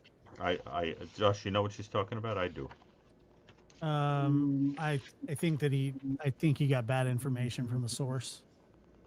Well, what Yeah, because he said NBC, I think, put it out too, if I'm not mistaken, I believe. What I mean, it's just that if I understood correctly, what he was saying is that you could sort of deduce that there might be another note that hasn't been Correct. released. And Brian is very careful. I've met him a number of times. He is, I have to tell you, I mean, he deserves a lot of credit. He is a dogged, sensitive, intuitive person who really tries to get his facts straight before he says things. He's very Right. responsible, very bright. That's It's why I really trust him. And hard when he not to said like that, him I'm like, and think highly of him. So I think yeah. he's asking interesting questions, but he's so affable and so, I think he's going to go very far and win a lot of awards. Oh, definitely. He's great. I never miss, any one of his Yeah. videos. I mean, I So think if he's saying that, it's worth considering what he means. yeah, yeah, Yeah. definitely. I mean, it would make sense that there probably are more notes that we're not aware of, and maybe even notes that were sent directly to the family. So Yeah, I mean, I hope one um day, when they're handing out awards for coverage, of this case, I mean, I hope he gets an award. I really do. oh, I think, absolutely. yeah, Brian Enton's great. I think there are a number of cases on which I think he's been great. Oh And yeah, the but Coburger Idaho case too. yeah, very very good. And so, but I mean, Josh, don't you think he's good? I do. He's very I good. always have. There are a few reporters that I think really stand out. In this case in particular, that really stood out. I think Chris has done wonderful work. Sure Oh has. yeah, Chris is great too. And I think Brian was the first one to discover the blood on the front porch, right? Wasn't he the first journalist? I don't know if he's. I think he reported I on it, but I thought it don't was know if he was him. first. I have no idea. But Yeah. to answer your question, I think he wouldn't say that if it didn't if it wasn't worth considering. That's Yeah. all. Yeah, definitely. Just give it a little bit Um of thought. Yeah. yeah, and then also I wanted to ask you about, I guess SSRIs and what your thoughts are on, obviously, I know you're not a psychiatrist, but obviously a lot of times therapy and psychiatrists, they kind of go hand in hand sometimes. But what are your thoughts on, like, for example, a primary care doctor prescribing someone an SSRI versus a psychiatrist? And just to give you some context, the reason why I'm asking is because unfortunately my mom was in a situation where she wasn't necessarily going through depression, but had one moment that was upsetting that she was sad about for a bit. And she was put on a medication, and but was by her primary care doctor. She was put on Lexapro and was never told, for example, you should also consider therapy with this, or Right, but you I want know you to understand that because you've given this context, I can't answer the question. You turned it into a oh, clinical thing, and I can't answer it now. When it oh was general, no, I could have answered it, but now it turned into. I mean, unfortunately, I just can't. It wouldn't be ethical. But I think that yeah. it's just not appropriate because it would be obvious that I was addressing indirectly a personal matter, and I can't comment on. What But are I your think. thoughts in general about Oh, no, primary no, care no, doc? no, no, no, Ah, no. Nice try. But I'm sorry. Thank you. That was darn. good. That was good. That was good. To quote Hannibal Lecter. Tried to backtrack that a bit, but Plum Island Animal Research Center. Sounds charming. No, yeah. Well, actually, you know what? Actually, unfortunately I I can't answer. well, I But have I do another think question, not involving this. Well, okay. kind of mental health, but not about anything personal. Um, what is your knowledge in terms of, just because I guess, and I know you can't address the Lindsay Clancy case either, but I don't want what to. do you? I could, but I don't want to until it's adjudicated. Right, right, right. Well, in general, I guess when it comes to, I guess, medication causing bipolar disorder or even I'm not going to childbirth, answer is that that either. I'm not going uh, to answer that because these okay? are backdoor. You're very clever, but I can't answer these things because they're backdoor ways of getting me to answer things that I can't answer. I And thought as you long have as to it wasn't understand. specific to No, her, you I could can't, answer it. I'm not gonna answer that. But let me put it to you this way. I love the questions. I like the way your mind works. I think that you're very good. You're dogged yourself. I can see. Thank you. I'm a psych major. Yes, I'm not surprised. But the idea is that one of the things then I hope I teach you is that there's nothing more sacrosanct than ethics. Yeah, Because absolutely. if you were the patient, you would feel that ethics were the most important thing in the world. And Absolutely. so so we have to be sensitive about that. And one of the things that we can speak generally about crime and about people that are accused. We can make general give general information and whatever. But I just think that um, we don't talk about a mental health case that isn't ours in a way where we're giving Of advice on it. course. So I just think it's Yeah. important. But I hope I kind of demonstrate that as you go into your own career. What kind of Yeah. population do you want to go into? So actually, I was a psych major. Well, I am a psych major, but I graduated like 20 years ago. And then, silly me, I wound up going into the corporate world instead. And I work in human resources. And I really regret, not. You could use your psych background in human resources, can't you? Oh, absolutely. Every day. I mean, even just employee relations issues, the things you run into, you really put that to use. But, I'm really regretting not going into the counseling space. And I'm in my early 40s, and I just really catch myself wondering, like, is it too late for me? I mean, do you think there's like a stigma around people entering your field at a later age and not having started in their 20s or early 30s? Nah, no. I forget about that. Yeah. If that's what you're called to do, you do it. Remember Yeah. that there's never going to be how do we say this? There's never going to be too many people that Yeah. are out there helping people through difficult times. And if that's what you feel called to do, you just do it. Forget about age. Who cares about that? That's nonsense. Who's ever going to know what age you entered? Yeah. Yeah. They'll I look at you and know. go, And "Oh, she's been doing this a while." right. Right. Yeah. I've really felt called to I mean, kind of be go honest back to with people if they school. ask. And But be honest with people if they ask. What I'm saying is, I of don't think you should course. be walking around with a sign on you. You know what I mean? Like, I joined this Right. late. I was in class with people that were in their 50s and 60s that had left other careers and decided to pursue mental health. Absolutely, good. You go do it. And Wow. Well, and I that's and I, very and inspiring. I don't know, it's a matter of inspired. I just think do it, do it, do it, do it. Yeah. And life is just too Yeah. short. If that's now, what do you want to do Agreed. within the field? What do you want to do? I'd love to be a therapist, be it, marriage counseling or, Beautiful. family counseling. Good for you. And I have a friend who not too long ago kind of changed careers also and started doing it, and she loves it. And, just kind of hit a point where I'm just kind of over the corporate world, and Hmm. I really feel kind of that longing, and I went into the corporate world right after graduating thinking, oh, I'll find a job that'll pay for my master's, and then hopefully I'll go for my doctorates. And, I just got sucked in and never actually did it. Empty. And It strikes you as empty, in other words. exactly, exactly. All right, so then you've got to do something to And satisfy this more altruistic kind of side of yourself.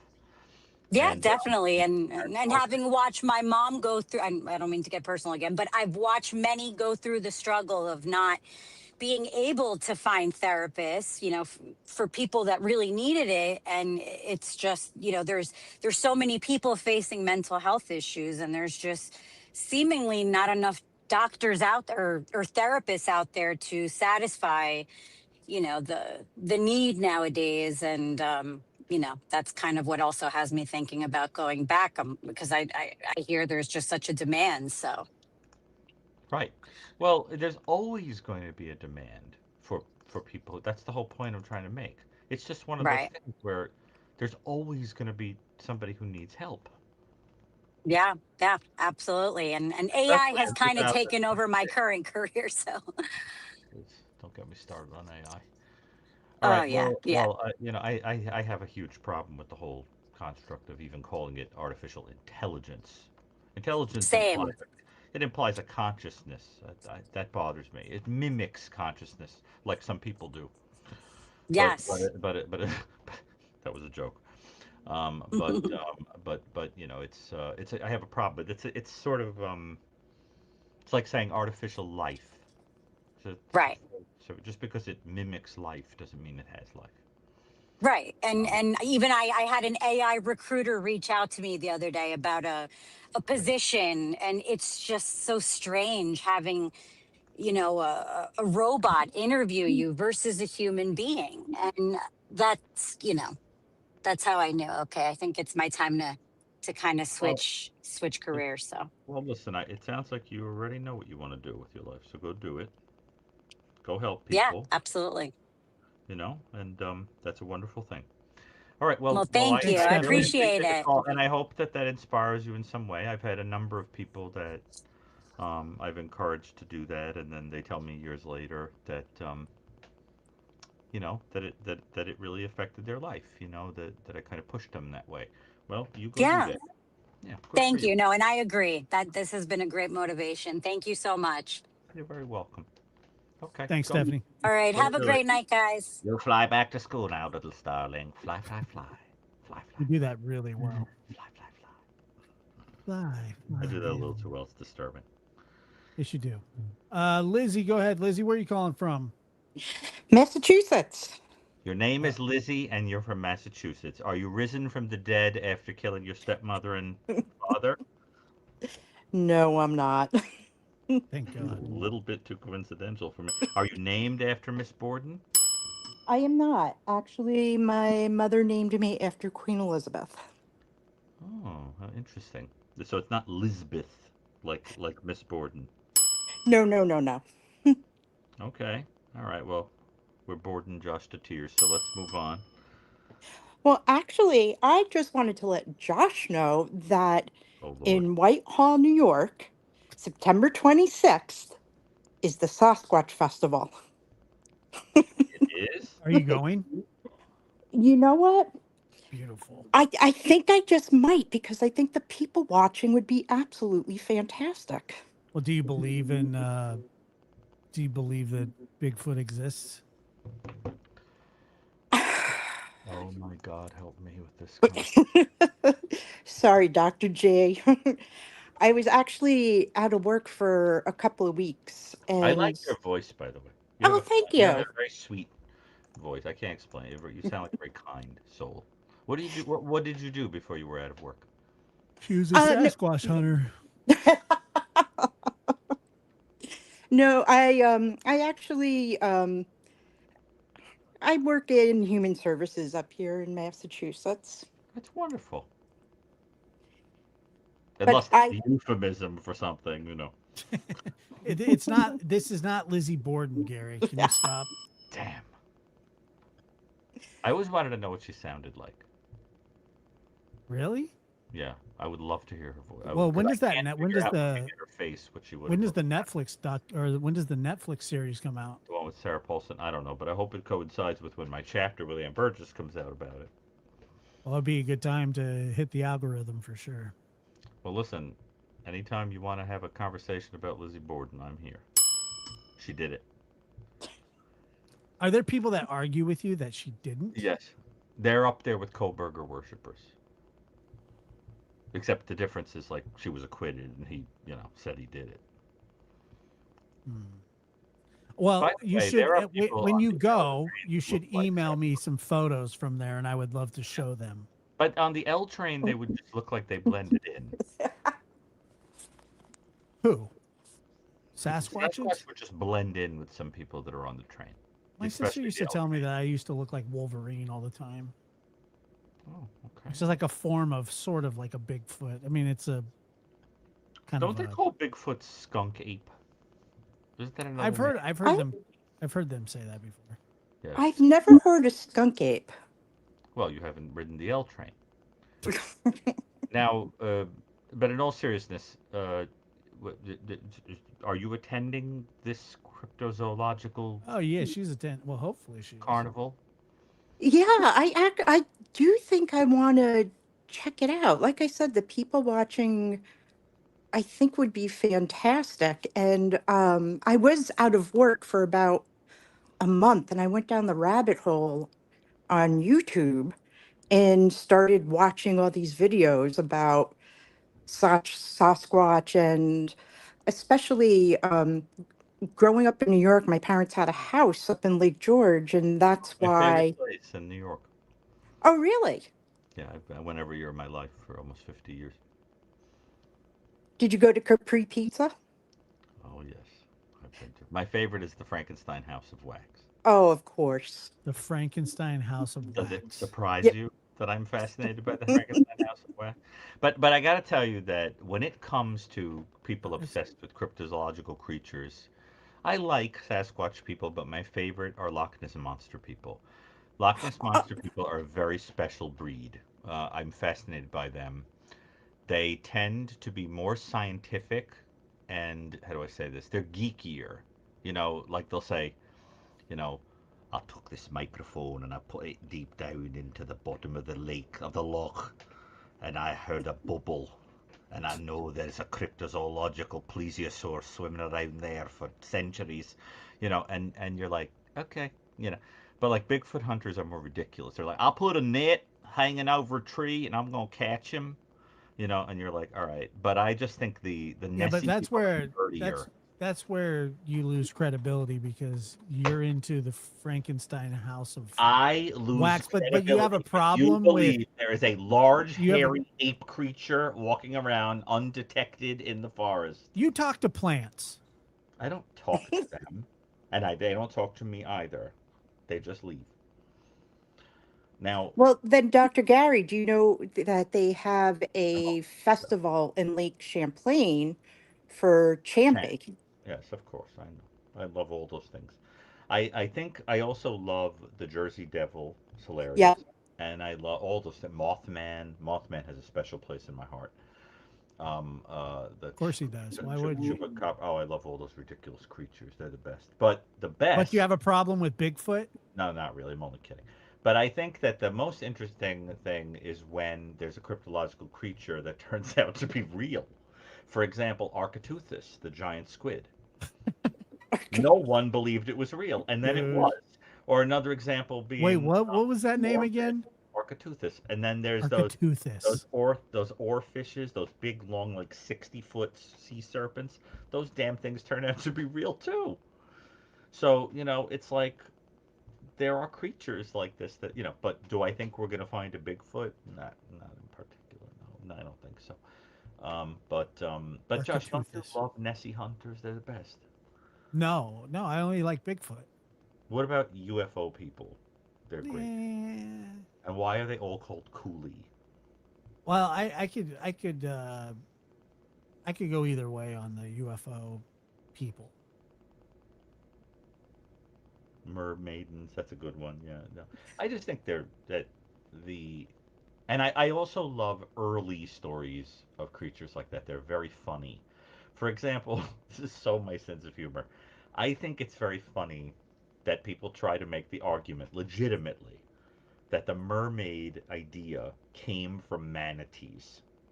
That early explorers, like coming to the shore of Florida, saw manatees with their little beards floating in the water and thought, that's a beautiful woman, and I'm going to jump out of my boat and go swimming after the manatee. Like, are you freaking kidding me? Dude, Like, a what's wrong with manatee that? is a mermaid? Josh, have you ever seen a manatee? They're adorable, but a sea cow I is not have. But making I've seen a itself manatee. out of their boat. I mean, Little Mermaid was one of my favorite movies growing up, mostly because she was hot. See, I liked Ursula. Of course you do. Who doesn't like Ursula? I liked all the villains. I had hated never had Ursula. I any think interest Ursula is a in the good despicable. characters. I think she's despicable, and she stole that Triton. I always love the villains in the movies the best. They make me laugh. I almost got as a little kid. I almost got thrown out of a movie theater laughing at Margaret Hamilton as the witch, making fun of Dorothy when she's crying in The Wizard of Oz. I was watching The Wizard of Oz, and it's that scene where Dorothy is on the glass ball, and the witch is looking at the glass ball, right? And she's going, "I'm frightened, Auntie M, blah, blah, blah." And the witch goes, and when she mocks her, I died laughing so loud. They came over to me and said, little boy, you need to stop laughing. We're going to have to ask you to leave. I was cackling. If I was I there, always thought that you was would have funny. been thrown out. I thought it was the funniest thing because I couldn't stand her either. When the I witch said, makes fun of her, it's hilarious. "Come here, little Annie boy." M, And Annie M, I would yeah. have put you in the trash can head The first. best. You ever see The Bad Seed? That's another movie that makes me No, howl I've never with seen that one. laughter. It's about a little girl who's a psychopath that kills classmates over things like penmanship medals, and it's the funniest thing in the entire world. She's a little I could psychopath. see you doing stuff like that. Yeah, and I got to meet the actress Patty McCormick who played her, and of course I said to her as soon as I saw her at the table, anyone who knows the movie is going to know what this means. I walked right up to her and I said, um, "What did I say?" I said, "What would you give me for a basket of kisses?" And she turned around and she said, "I'd give you a basket of hugs." Which, if you know the movie, you understand what that means. This is But a real. This I have a. I I have a like real the question. villains. I I know, had but a I have a real huge question for you, thing and as a I'm little not. kid for the And I'm witch. not kidding Oh, at all. I'm dead serious. Yes. This is a real question. Did you ever get shoved in a locker? No. But if I Nobody. did, I would point out the foolishness of sticking me in a locker because I wouldn't fit.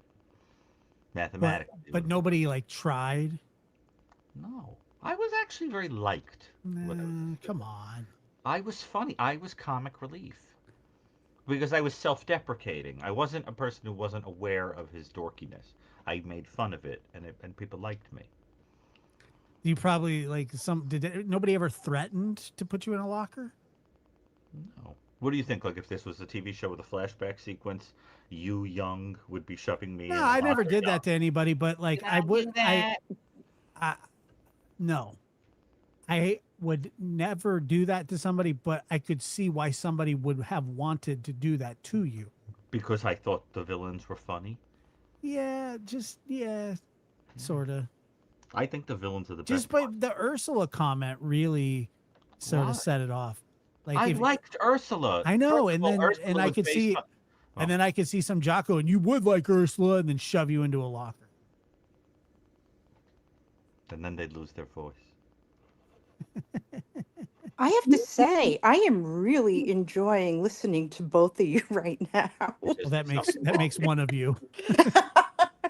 yes, there's something wrong with both of us.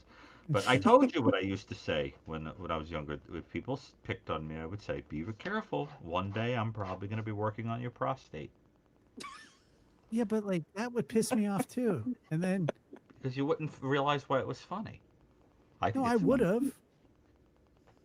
All right. I would have. I would just. I'd be like, okay, well now you're going in the locker again. I didn't get put in lockers. You got to get over that. First of Hmm. all, for much of my education, I was in seminary and we didn't have lockers. All right, then they lock you in the confessional. That didn't happen. Wow. All right. Whatever. Well, on that note, Thanks, but Lizzie. Hey, I really enjoyed your call, and I really like the way you talk. I like your voice. You have a fun, kind of it's something very sweet about your voice. You're a Oh, kind. thank you. I appreciate that. You're very welcome, and I'm if glad you appreciate Lake George. I'm trying to change the subject because if you uh, go I to need there, it from Back to the Future tonight. Yes, if go you on. go there, please feel free to email me some photos. Oh, Oh, I absolutely will. of the skunk ape. Yes. The No, skunk. nobody ever shoved me in a locker, but I also never went around telling people that I loved Ursula and plants.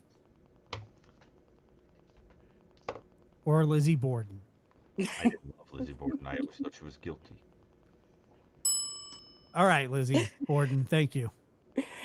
You two have a good night, and thanks care. for you gave me a good laugh tonight. I appreciate it. All right. Take care. You're welcome. All right. See, stuff like that, dude. I would. What? Did I say you're welcome? Yeah. I mean, I don't know. A week from Wednesday. When else? It's like it's It's interesting. funny. No, I it's- have a weird sense of humor, okay? You have a bro? great sense of Move along. humor. Go on. Planet Janet. Oh, no. Hi, Janet. Thank you for buying the book for Josh. Yes, thank you. Oh, you mean The Secret? Oh, you It wasn't a son of secret. It I was, had to inscribe it to him. it was going to be a surprise. Excuse me. He was thrilled when I told him. That's true. I still am thrilled. He was Well- very pleasantly surprised. Let me be the first one to say, surprise. He was really happy. And actually, you gave me an idea. This idea that people can acquire copies that can be given to other people is a wonderful idea. Well, No better stocking stuffer than the New Evil. and guess what? He's going to draw me a picture of Ursula. But of course, the New Evil will be a deeply disturbing Christmas gift. But I could see it being in a Christmas. I mean, if Art the Clown is giving you the gift. But the thing is, that it would be strange if it was. Hey, did you get your book from Lamb? Yes, I loved it. Yeah, it's great. It's really very good. I was reading it. I'm about halfway done with it. I love it. I think I had already read much of it. I'm only 2 chapters in. But he's just got a way about him, way he writes. I love him. Yeah. Well, Janet. So, well, thank y'all for today. thank you for making it clear to everybody that unfortunately or fortunately there will not be a little baby Genoe. Why not? I know. Just the fact that that should get him stuffed in a locker just for saying something like that. I don't think there's anything wrong with the idea of there being a baby Joey. A baby Genoe? I don't think Genoe. A Yeah. Genoe. No. I'm sorry. I just feel like we're on like a really bad '80s talk show right now, so I have to do that accent. Yeah, I'll we show kinda you are. a chicken. You know, they're like beating each other up. Remember, were you a fan of Jerry Springer?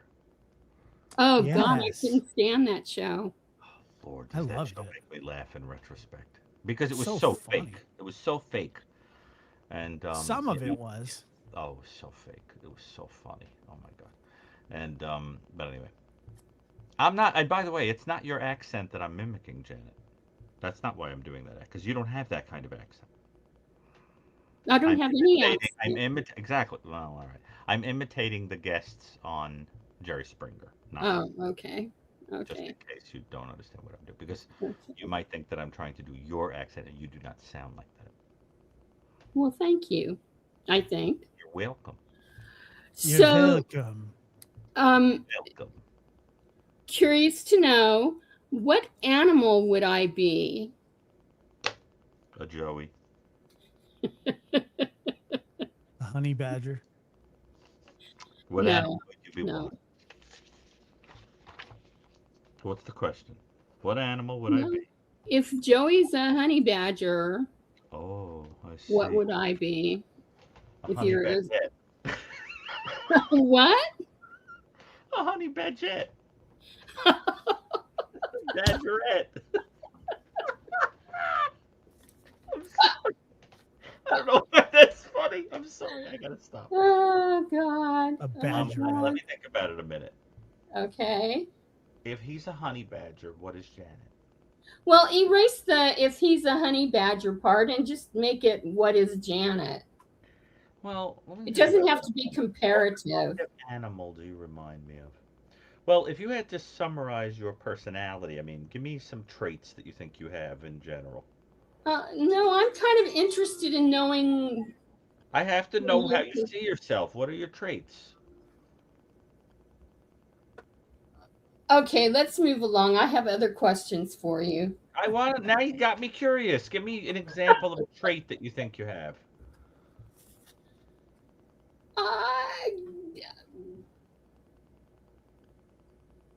I really have nothing to say. So you have no personality. Pretty much. Well, then there are certain animals you could be. Like a Like a what? slug. I mean, you probably wouldn't be an animal. You'd probably be some kind of vegetable life. You could be moss. You want to be moss?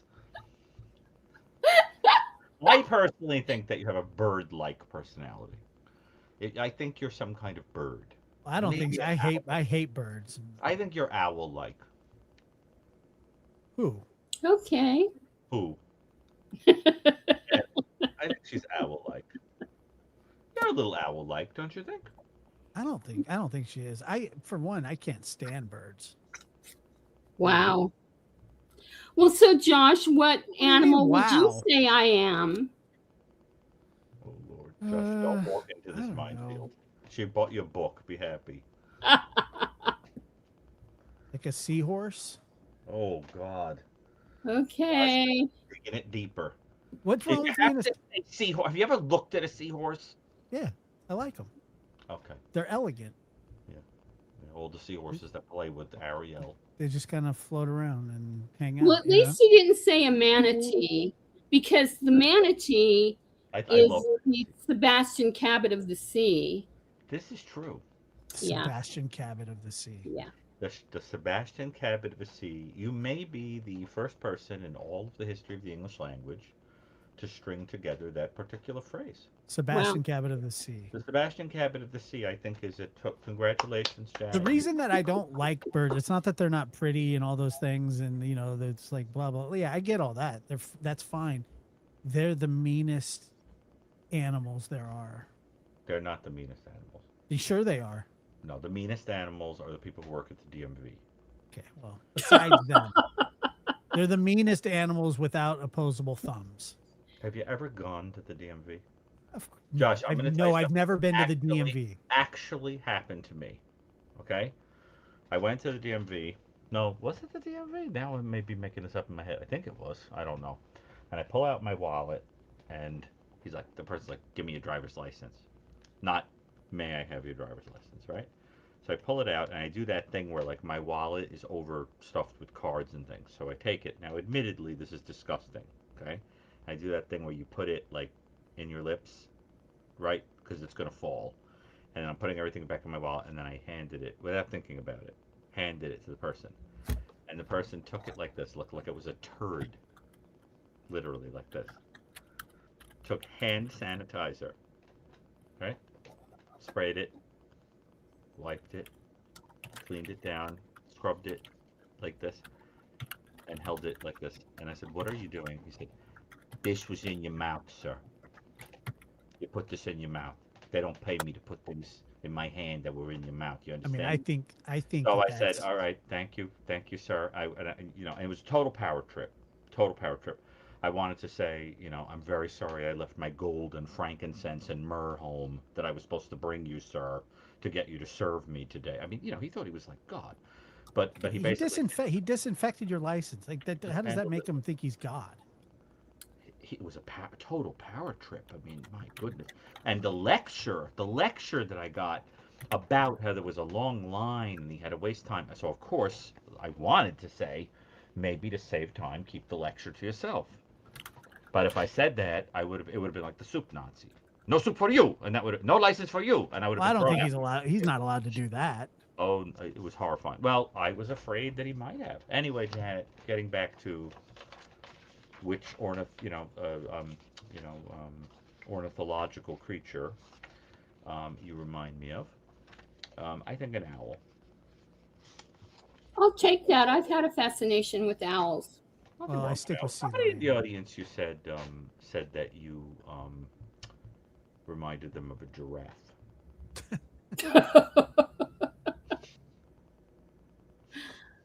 That's possible. From my understanding, giraffes actually talk quite a bit. It's just that we're not able to hear. in that range. Are they speaking now, Janet? I don't have any close enough that I could actually. What do you mean? What do you mean they talk? Can you explain that? Josh, don't do it. Don't do it. No, I have to know. What do you mean? No, Like they Now talk, my like they microphone speak, works. they They speak like a emit- human? they emit sounds. That is what I mean. They emit sounds to each other that is communicating with each other, Each other. but we cannot hear the sounds. Just like, you know how dogs can hear sounds that we can't hear? Oh yes. I'm sending one an SOS right now, actually, Oh my gosh. in a very shrill voice that no one hears. Oh my gosh. A lot of people in the audience say that you remind them of an emu. Well, that's a possibility. That is a possibility. You know what an emu is, don't you? Yes, I've seen an emu. They're a little Yeah, but scary. like I know that giraffes are like they're notoriously quiet, but they do make sounds. Giraffes make sounds. Yeah, like low, like low frequency sounds. They're not that vocal. I think I'm like an animal. Josh, aren't you're also? I think all of us have No, certain. I'm not. Like if Edward Lear were here to turn. I don't us even all want to into know. characters. I don't even want to know. I What think kind of I think I could see myself as an animal. I think Well, yeah. actually, Dr. G, I do have a question for you. Somebody recently asked me, and I thought it was a very interesting question. Okay, go ahead. If you were a freak in a sideshow, who would you be? The Barker. That's I thought the Barker was the biggest freak in the whole show. okay. All right. Well, that makes sense. No, in all seriousness, if I were somebody said you'd be the bearded lady, Dr. Gary. Oh, that's funny. I thought so. You would find that funny. It's you'd I also didn't buy say a, it. No, now more than one person saying. You'd also buy a product because it had a little boat on it, Josh. I think that that was so snotty. Oh my god, that was like the snottiest thing I ever said in my life. I thought it was funny. I think if I had to be a sideshow performer, I think I'd probably be. Let me think about this. I don't know. I mean, I think my favorite of all those archetypical characters was always the conjoined twins. I was always fascinated by the image of them. Interesting. Yes, they're very interesting. The dual nature, never really being able to be by yourself, and I thought they were very interesting characters. Plus, you'd have somebody to analyze 24/7. Gary, can you try and change your mic input again? What? Can you try and change your mic again? Change it to what? Well, you said you changed it before. Yeah, to what? I don't know. Like another. It stopped working again? Yeah, it just seems like it keeps dying. Like a slow death. Well-deserved death. Yeah. I just changed it. Is it working now? No. What's a sun bear? Somebody said Josh is a sun bear. What is that? I don't know. I don't know, sun bear. Let's see. Sun bear. Oh, I know what those things are. I've seen those before. They're that tiny little Asian bear. They're adorable. They have those long nails. I know what those are. I don't know why I didn't. But they have another name. They're from Malaysia, right? I don't know. I know. They're really cute. I think they're cute. I mean, because they got that sort of face that looks like, like sad. I know what they are. Look it up. I think Josh would be a skunk. They're cute to look at. They're adorable, but don't cross him. He's going to spray you. Wow, these sun bears are pretty cute. I'm not going to lie. So, really, Dr. how G, do I give? I really don't know how I give that. Like, I don't think I give off that. You're persona. giving sun bear, Josh. Okay, moving along. I am not a sun bear. Go ahead, Janet. On one of the previous calls, you started to say that you are now convinced that Nancy was back at her house after the dinner. Yeah, because the blood droplets go all the way from the front door to the edge of the driveway, and it's very convincing. I think the most likely thing is that I think there was some degree of staging to make it look like an outsider did it. I think even Porch Guy was part of a staging process, to make it look like some outsider, who didn't know her did it. But I think the person who really was responsible knew her in some way. Yeah. But yeah, I think because it's far fetched, the notion of staging. I simply said that it couldn't be taken off the table completely, but it's not very likely that somebody went there with like a syringe and dribbled blood. Not very probable, but it's possible. Can't be taken off the table. Just think about likelihoods, right? Have you testified? I'm sure you've testified as an expert witness in several cases. What is the reason you're asking? Because I'm wondering what kind of an experience that is. And what's creating that question is the fact that I've been watching a trial and they have been tearing the expert witnesses to shreds on cross-examination. It's actually very uncommon to actually get all the way up to the stand like that. Most of the stuff you do as a forensic psychologist is going to be doing an evaluation that then like gets given to the team, and that's the end of it. You know what I mean? Or they might to like question you about it. But that thing like you see on TV in a high profile case or something where you go and you're on the stand or whatever, that that's like not as common as you think in terms of actually getting all the way there. Most of what I do all day, is like I'll go to a prison and assess a person, right? With my forensic partner, we'll go and we'll evaluate a person, and then we'll give our report to an attorney, like that kind of thing. Understand? Mm-hmm. So don't picture like I stroll into the courtroom, give the report right there in front of the whole room or something. I think some of that stuff is like in the movies. So Yeah, well, it was. what you mean is, have I had to give evaluations and opinions on offenders? Yeah, of course. And but how is that connected to this? What's the connection you're making? How is that connected to what? To Nancy Guthrie. It's not. How's it connected to anything? Why'd you bring I it up? just changed subject. Okay, thank you. You, Well, you, you know how I like to change subjects. yes. Yeah, it's Macho. Dr. Okay. Gary, say hi to Macho. Oh, hi, Macho. How Macho, are you? say hi. Right here. Right there. Say hi.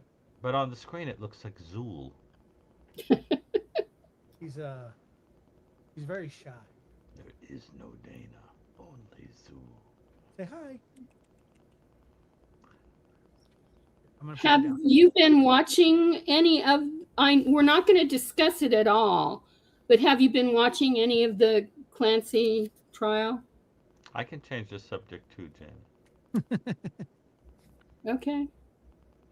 But in all seriousness, thank you for calling. It's always a trip. And thank you for giving me the idea about the getting a copy for someone else. I like that idea a lot. I think it's very cool. And because there are some people that may like the way of of offering that to people. I think it was very sweet what you did. You're the only person who thought of doing that. Yeah, that was very nice. Thank you. I really do appreciate it.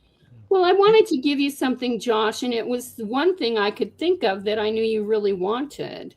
Well, he also needs shoes, deodorant, maybe I have both of those things. a hat, a hoodie. Needs a hoodie. I have that too.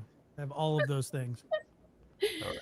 Yeah. And you wanted a what was it? A Transformer toy? Nope. A Binky? Nope. Oh, I can't remember. It was something like that. I don't need any But of anyway, okay. Well, we'll talk about it privately. Well, listen, I appreciate it very much, and thank you for calling in. It's always fun. Okay, and remember, when I was talking like this, that wasn't an imitation of you. That was an imitation of people who were on the If Jerry they Springer think that's the meanest thing that you've ever done to Janet, they need to go back and watch the episode when you told her to to jump out imitate. of an airplane. Seriously, come on, man. But you remember? Go back and watch some episodes of Jerry Springer. You're going to see that every person has that accent. All of them. Not one, not five. All of them. All of them. It was always the same. There's Hi. a, there was When there I was was 15 years old, people made fun of me in school. But look at me now. And then there like was they were supposed one to be that I'll cool, never forget I can't when think. the two guys were fighting over, Oh the yes. the bell of the ball at the trailer park, Right. and she was like, one guy says to the other one, he's like, "You ain't even got no teeth," and he goes, "But I got a heart big as this room." Oh, I love. Yeah, see, that's funny. I was I like, love stuff dude, I like that. love that guy. Yeah, or it would be He's got a heart as big as this room. like there was one episode I was watching where this guy said, let's see if I remember it. He was talking to his best friend, and he said something like, "Why'd you take away my girlfriend? I thought we was friends." And the other one was like, "I was trying to get her out of the way because there's someone else I like." And he's like, "Who?" And he's like, "You." And then he like Oh, pulls his hair off, and it's like he lets down like his long locks. Like this was the way that show was. It was hilarious, and they all sounded like that. Every single person. And Jerry was always had that. You know how Jerry talked. What do you mean? You're trying to kill him? And he'd be like, "Yeah, I want him dead, Jerry." You know, like, isn't and then it Jerry was hilarious. isn't It was. isn't Jerry Springer the same guy that got caught paying for a prostitute with a check? I don't remember that, but God was that. Really? I That's don't. what he's like known for. He was like a I don't remember that. I thought he was funny. Didn't he run for like office or something, or have yeah, a I think he political? won too. He was like a mayor of Cincinnati. Yeah, that's it. That is so funny to me. But everything on that show was fake. It was all choreographed. You know, it was sort of like watching wrestling. It was like watching wrestling. Anyway, Janet, In aren't you glad that you 1974, started Jerry to pay Springer resigned from Cincinnati City Council after admitting he wrote a personal check to pay for a prostitute. Oh, he did. That's a true story. Yeah. So he had a soft spot for the dregs of society. Well, And he was that- very meticulous about keeping records. He wanted his receipt. actually, in all seriousness, some of those people have been some of the kindest people I've ever met. Some of these people that people consider dregs. He But later bounced back politically, winning re-election and serving as mayor of Cincinnati. yeah, I love it. But if you watch it, you're gonna see what I mean, Janet. Every one of them sounds like that. All of them. It's like there's a planet somewhere that you had to come from to be on that show. And it's funny. After a little while, you start to imitate it, or you hear it in your head. The other thing that's very funny is to watch Sylvia Brown, the Oh, pseudo no, she's scientist not Oh funny. She's not funny God. at all. with those big long nails, because She's everything she said was disgusting. stupid. Yeah, and she was always like saying, like, remember there was one episode where somebody was like, she was like, "Hi, Sylvia, I have panic attacks." And she's like, "When you were a kid, you were in the Amazon jungle in another life. They set you on fire, and that's why you have panic attack." And then the person's like, "But what? What?" And then there was the one where the person's like, "My house is haunted," and she gives an extremely specific name. She's like, "Mary and Stephen Pinkering," and then she like spells it out like and then the person's like, "But there wasn't any house here like before 1970." She's like, "The land, honey, the land." Like I There can't. was the tent. Somebody made one. Yeah, I can't. I can't take it. I'll tell you a very funny story about Dr. Ruth. Somebody just asked about Dr. Ruth. Absolutely true story. Okay, it's a true story. So, a friend of mine who's a doctor and I, when I was younger, I wasn't a professional yet. I was a student, and we went to the movies, and Dr. Ruth was there. She was basically the same size as a popcorn. Okay, it was like she looked like a muppet, right? She's sitting in the chair, and my friend turned around and recognized her, and is pointing at her, and she wanted to indicate that he knew that she was Dr. Ruth. So she kept going, buttocks, buttocks. And he started cracking up because, she was always saying words about the sexual anatomy of people with that funny accent. And she kept saying, buttocks. And he was like, and I'm sitting there Buttocks. not getting it. Years later, I understood why it was funny. Anyway, good old Dr. All Ruth. right, Janet. Well, thank you, and I Thank really you, Janet, appreciate for that getting very us all much. off on that tangent. Well, It was y'all nice come having back here. We will. Said it's bail. All right, Take so care. take care of yourself. Bye bye. All right, that was interesting. All All right, right, next. Absalom. Oh, I like Epsilon. Hey, Mr. Diaz, Now Dr. we get Gary. serious again. It's hilarious. Josh, can you imagine Dr. Gary going up to somebody single saying, "When I see you, you remind me of an owl"? Ooh, Um, Yes, ooh. I could actually. I Dr. wish Gary, I Unfortunately, could see I'm myself. going to be in your neck of the woods, Dr. Gary, on Wednesday in Manhattan. How's it going over You're gonna be in my neck of the woods. What are you doing over here? there? Not much, apparently, if I'm not going out with you. No, we've got stuff. We've got business stuff that we got to take care of in New York.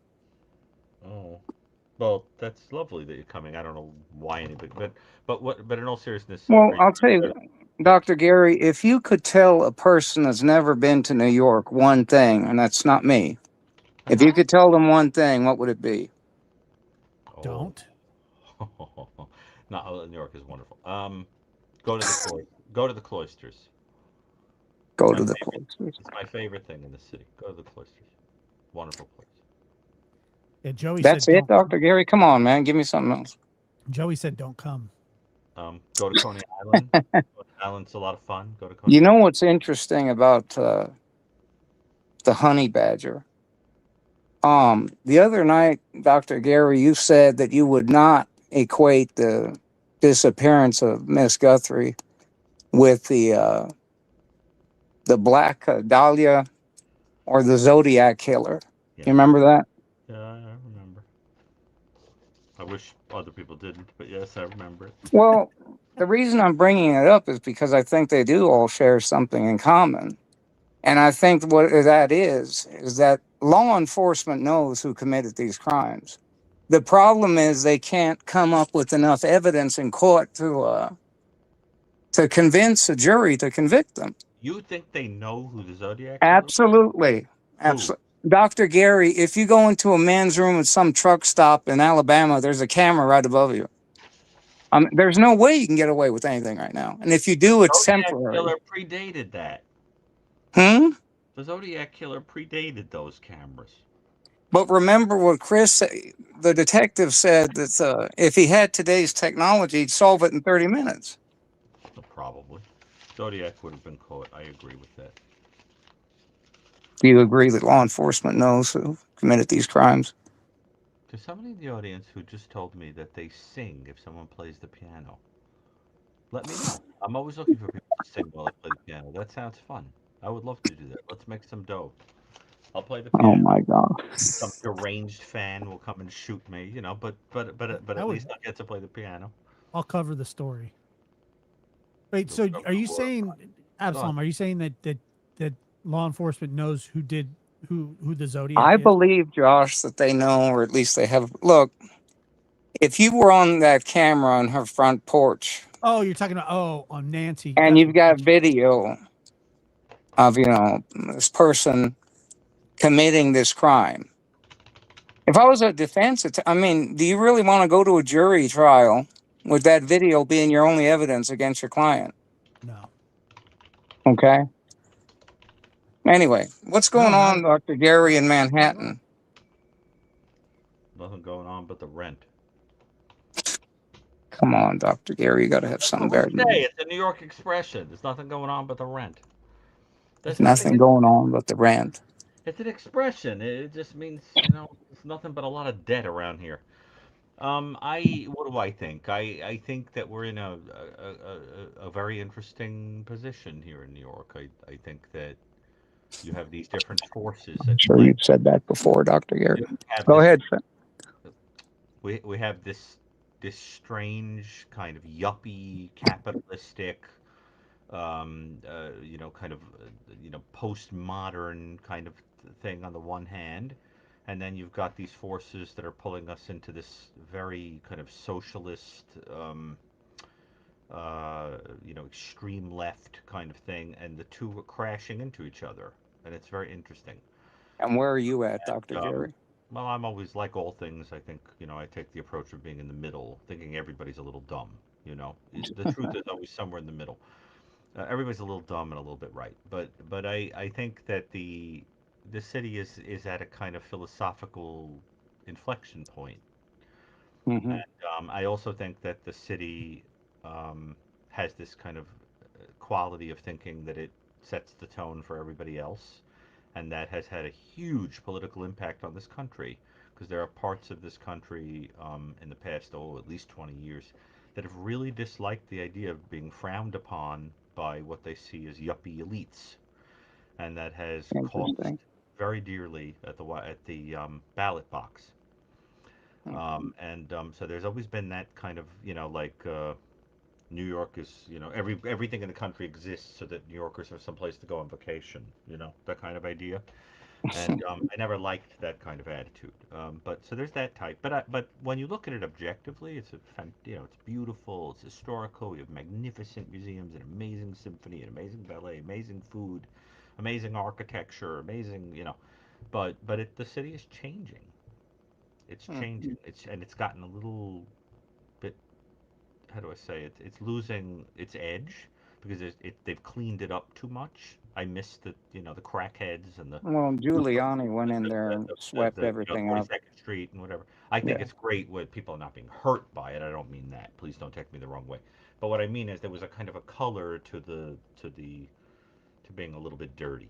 That's what I mean. I sort of miss that. Now it's bicycle lanes and you know everything is like a Starbucks. But I missed it when it was a little messed up. And I liked it because it had character. I liked it when there were certain neighborhoods you never went to, you know, without a police Yeah. car. Things are changing. So, Dr. Gary, if you could, which I doubt you will, I never in do. your opinion, what do you think happened to Miss Nancy? I think she was killed to eliminate her for some reason, financial or otherwise. And the person who did it, or the people who did it, um, hired some goon to make it look like an outsider did it with no clear motive, and that everything about it was fake, including the attempt to get ransom. I think when those notes were written, if they were real, she was already dead. Why do you think they chose her? Because the person who did it had a reason to want her dead, personally. It's interesting. But she, as a kidnapping victim, she's very odd. You don't Like, kidnap an 84-year-old woman and That's take what I the was going to risk that say. It'd she's be going to interesting. die. I mean, why would they pick someone that's 84 years old? I You mean, it's wouldn't. very unusual. It's the most, unless they're a millionaire or something. It's the most ridiculous victim choice. No, makes no sense. The only reason that I can envision somebody doing it is they think she has a rich daughter. I just don't know. And Well, then basically, you think that it was someone that's close to Miss Nancy that did somebody this. who knew her. I don't necessarily, doesn't have to necessarily be close. Somebody knew her. And because I think there was a mixture of reasons, because I think there's more than one psychology involved. You know what, Joe? You're not so wrong in some parts. In some parts. What do you? I mean, do you think that the person that did this had a distinct or a specific mental issue? Mental issue? No, I Yeah. think they had a need Well, to we're want talking somebody out about of the way. people mental illness tonight. I mean, at least some of us are. No, I think somebody just wanted somebody out of the way. I think Porch Guy is a little bit of a, it's a little bit of personality stuff, maybe drugs. But I think that the whole point of an elimination murder is that someone is an impediment to something. They're a burden, or you want their money, or they're in the way of a romance, or they're in the way of freedom, or they know something and it's dangerous, and you have to get them out of the And you way. think that you think that that would be her, that she'd be an obstacle to somebody. Oh, It's very the interesting to most think about typical that. thing that you'd be an obstacle to is money. Hmm. But the other thing, of course, is when you're 84 years old. I mean, there's other things that you could be an obstacle to. But I just don't really want to go there in terms of speculating about it. The point is that either you wanted her money, you kidnap her, she died, you try to get the money anyway, but you don't necessarily have to know her, and this person did. I'm convinced of it. Or you pretend that you took her for money, but you wanted her dead. And while people are running around looking for, an abductor, you're already eliminating evidence of having killed her. Mm. Apparently, then you think someone close to her killed her, or like you said, at Someone least who knew knew her. her. I don't want to say necessarily close to her, just someone who knew her. They had to know her. And I also think they were local. Because the other thing is that you can deduce from the fact that we haven't heard too much about, for example, pings all over the place, picking up a vehicle, that they had to Hmm. know the area well enough to know which way to drive to avoid that. Well, Know the area well. when Chris and his wife went up there, if you watch that video, my God, how do you find any specific house? It's like you're going into a Yeah. spider web, a I street. thought It's they did some crazy. really interesting work, those two, looking at that, definitely. Hey, But, Absalom, on Yes, sir. Thursday, I don't know how late you joined, but I'm having Sergeant Aaron Cross and Chris McDonough on the call show. in. You should call in. Yeah, that's going to be a great. Yeah, I might do that on Thursday, Josh. You're gonna have Yeah, another call-in show. Yep, I won't be there. it's going to be. Dr. Gary, come on, man. There's It'll be a nothing good. better than hanging out with us. It'll Yeah, be a Dr. good. Gary. It'll be a good show. Yeah, Sergeant So, Cross he's the leader of I believe, the union for the um, for the sheriff deputies or corrections or something along those Josh, you lines. don't feel that way the way I said about that law enforcement knows. I think that they have somebody I think they have somebody in mind. that's what I just don't think that they can prove it yet. That's what I think. Yeah. I suspect it because there's things that you would see going on if you really Exactly. had no. Either that or it's complete incompetence, one or the other. I mean, Yeah, it's never interesting know, that but I don't think. somebody can do that type of crime right now. Mm, And here we are, it's almost September. You're This right. happened on February 1st. And we've had nothing. Nothing new has come about. It's almost as if, Mm-hmm. yeah, we couldn't do anything about it. Let's move on, folks. I mean, it's crazy, Mm. you know. Yeah, I know. I And agree with you. I think, and I agree with Dr. Gary when he's just saying that, like, there are things that are not happening that typically should be happening if they're trying to figure out who somebody is still. And I hope that they're not just waiting on the genealogy. well, Because Josh, I think that's a other bad than the idea. word of Annie and Tomas, is his name Tomasio or Tomasino? Anyway, other than their Tommaso. word, do we have any evidence that shows that Miss Nancy was there that night? That, other than their word, do we have any evidence regarding? No. No, Other than blood on the porch, but we don't know where that's from. right. No, but No. he's asking, like, is there any independent evidence of where she Right. was after she was at the house? And the answer is no. We only know that Uber took her there. After that, it's all based on a narrative that was given. But look, I'm not saying what I feel about that. I'm only saying that can't be independently corroborated. At least as far as I know. I'm sure they checked. Well, Dr. Gary, I'll be there on Wednesday, so I'm sure I'll see you at the airport. I'll look for the person with the bag with the severed head in it. In all I- seriousness, where are you going to be exactly? I'd rather not say, Dr. Gary, on the internet. I'm going to be in Manhattan, though. I didn't mean that. I mean, are you going to see relatives? Are you coming for work? Are you going? No, remember I said that we have business dealings we got to do up there. Okay, but other than that, you don't want to say. No problem. I mean, I'm not asking you to say I'm going to be standing No, at the corner of Dr. 30th Gary, and Detroit, Right. Be No, I specific just with room numbers. I Right. got to go though, Dr. Gary. I will call in, Josh, if I get a chance on All right. Thursday. Sounds good. And Absolutely. you guys have a good night, and I'll talk to you all soon. Take Thank care. you, sir. Bye-bye. Calling. Bye-bye. Thank you, sir. Bye-bye. I He's the love how best. polite Epsilon. He's the best. I love that he says Miss Nancy. Yeah. He's great. He's very. Linda, go ahead, Linda. From Surprise. The surprise is Shane here. All right. All right. Oh Hi, no. Linda. What's up? Hello? Hey. Surprise. You did that on purpose, didn't you? Purpose. Popped up like Surprise. that. Uh-oh. Uh-oh. You caught me by surprise. Why do I Why hear do I hear myself in the... myself in the back? From surprise. But you got to You shut. gotta You shut. got. I don't like hearing myself in the background. One of me's enough. So I wrote down a couple questions. Am I still echoing? No. Cool. Very You're good. not you haven't been echoing, no. I was You're echoing. Go on.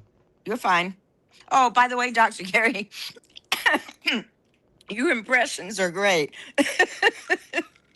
I do a lot of them. And that country accent, you got it down just pat. It's really, know. really I don't good. know what accent I'm doing when I do it, but I do it. You're doing a country accent from Yeah, but North I don't know what Carolina. That's what kind you're of. doing. He Oh, is does that? he does an amazing imitation of a nerd. Anyway, what I wanted to know was what effect does a bad childhood have on whether a person has the potential to commit a crime? Well, let's say if I knew the answer to that, I'd win the Nobel Prize. I mean, That's true. because you're asking the question, is it nature or nurture? I think that there are certain predispositions that are necessary, or could predispose, push a person in a certain direction, but then experience adds on top of it. Right? So you could be a person who has a kind of sensation-seeking, fearless, psychopathic brain, but people are kind to you, so you do things that are pro-social. You help the world with that fearlessness, as opposed to being dangerous. But if you're treated badly, you might turn that around and use it in a bad way. That's how you have to see it. That it's all like about things in context. Um, So it's probably a little bit of both. okay, because your environment, I'm assuming your environment does have an effect on how you perform in adulthood um or It the things that can, you it do can, that but may there are some people that just seem to be bad seed, but there aren't that many of them. Usually, there's a situational factor. for example, my 12-year-old grandson violated his 5-year-old sister. I can't comment on that, Well, but I know you you can't. Okay, speak about okay. whatever you'd But like. But I would. it's not a clinical question. My question is, what he watched a if a person, let me put it in a general context. If a person, for example, watches a lot of pornography, can that have an effect on what they do related to things that are wrong in a sexual way? Not speaking about a specific person. Right. And by the way, Josh, I don't know what the person in the audience is talking about that you were interrupted. I hope I wasn't the one who did that. Yeah, I don't think you. What are you talking about? Somebody said that they wish you weren't interrupted. Oh, when I called you a nerd? No, I got that out. I knew what you were saying and didn't want you to say it. It was Yeah, insulting. no, yeah, no. Is That that was what they perfect. mean? Was I supposed I to think let so. you? Oh, I don't think you were supposed to let me, but I mean, that maybe was they the. wanted me to hammer it home. I don't know. They wanted, and maybe that's what it is. That's okay. What you could do is call the person a nerd, and you two can have fun. All right, now, but I said you Linda, were pretending to be a nerd. yes, I understand. Linda, I think that the way you want to think about it is that people who have proclivities to be sexually perverse, or in that way, Mm-hmm. need fuel. They need something that sort of loosens the braking system, and pornography has a way of doing that. It's just too easy to get. It desensitizes you. It makes you do things in your private relationship that mimic it. You could have a partner who's like, "What are you asking me to do?" And it's because you've started to find a certain thing arousing that you're seeing in that. You start to think of people as interchangeable. It has these effects, and the wide availability of it is very dangerous. Do I think that a lot of very normal people watch that? Yes, I do. But I mean, I know because I treat a lot of people who tell me in private, what they look at. But I think that it is very, very dangerous for certain people who have proclivities to the perverse and the violent. For example, I think pornography likely had a very negative effect on Koberger, based on what we Okay. know from his Celebrite data. I think he probably was looking at some pretty disturbing stuff. Ted Bundy infamously blamed um, pornography for his stuff, although who knows with him when he was telling the truth. It's very dangerous. It's dangerous because of the potential exposure, as is being astutely pointed out by And also So Randall pornography it children. can be a affects, Dangerous catalyst stuff. then to doing something wrong. It could be a catalyst. Yeah. but it Okay. also, not only that, but it also affects your Okay. gray That's what I was matter as wondering. well, right? And Well, you get desensitized, just like anything else. If you enough dopamine, and eventually you get mhm. desensitized. So the idea is like, let's say a person watches a lot of that stuff and then says, "Wow, I really want to go out and peep somebody's window." So then you go and you peep. You say, "Yeah, it's not really doing it for me anymore. I want to break into the house and steal the underwear." You steal the underwear. You say, "Yeah, it's not really doing it for me anymore. I want to confront the woman sleeping." He said, "It's not really doing it for anymore. Now I want to assault someone." In other words, for certain people, there's a gradual breaking down of inhibitions. It's very dangerous, and it's a fantasy fuel, as Chris McDonough often talks about. It's fantasy fuel, very dangerous, very dangerous.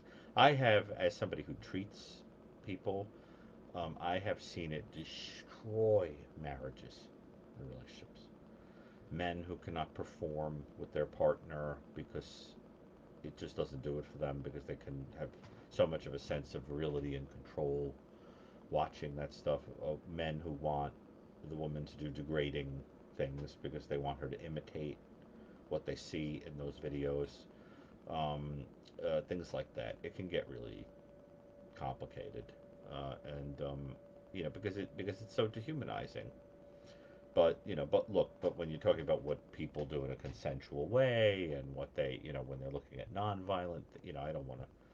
I think that in the general population there are a lot of people that do that, but I think it can be very dangerous. Yes, don't you? So well, yeah, and the thing is, don't you have more of a potential if you're raised in an environment, for example, that where you have, um, for example, I was raised in an environment where my mother was emotionally detached.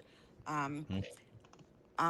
and so therefore it could have I mean, it did affect me with my self-esteem and so forth. But the thing is, I was determined to break the cycle because I was determined when I had children that they would know that I told them I loved them every day and that they would know that how much I cared for them. And but the thing is, I think my mother had a mother who was not very nurturing as well. And so I think that's what affected how that affected her is not being able to be nurturing because of the way she was raised environmentally. Well, I So that you can't pass it comment on on. that, Linda, because it's a you're asking me a ultimately a clinical question. But I think that in general terms, yeah, Right. people have a remember Philip Larkin, poet Philip Larkin said, "Man hands on misery to man. It deepens like a coastal shelf. So get out as fast as you can and don't have any kids yourself." And the idea being that there's an intergenerational quality, right? Right. And that poem is about that, about how like parents pass on things sometimes without realizing it, you know. And to the person in the audience who was mad at me for doing a funny accent when I was talking about Bigfoot, there are plenty of people in the North who believe in that stuff too. Someone was Yeah, mad at I'm you one for of doing I'm an one of them. accent. Seriously?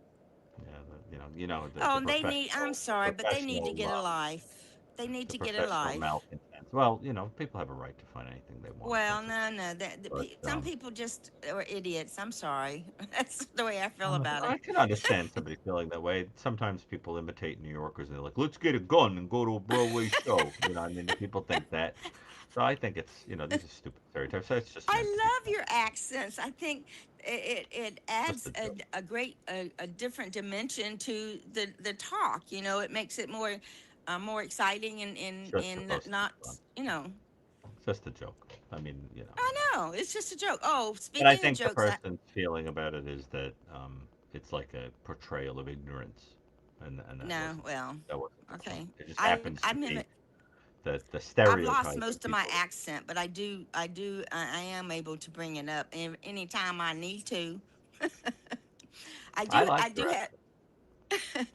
I've lost most of it because I've been away for 30, 40 years. But anyway, I do, speaking of jokes, I do have another joke for you guys tonight. I have a Oh Dr. boy. Gary joke.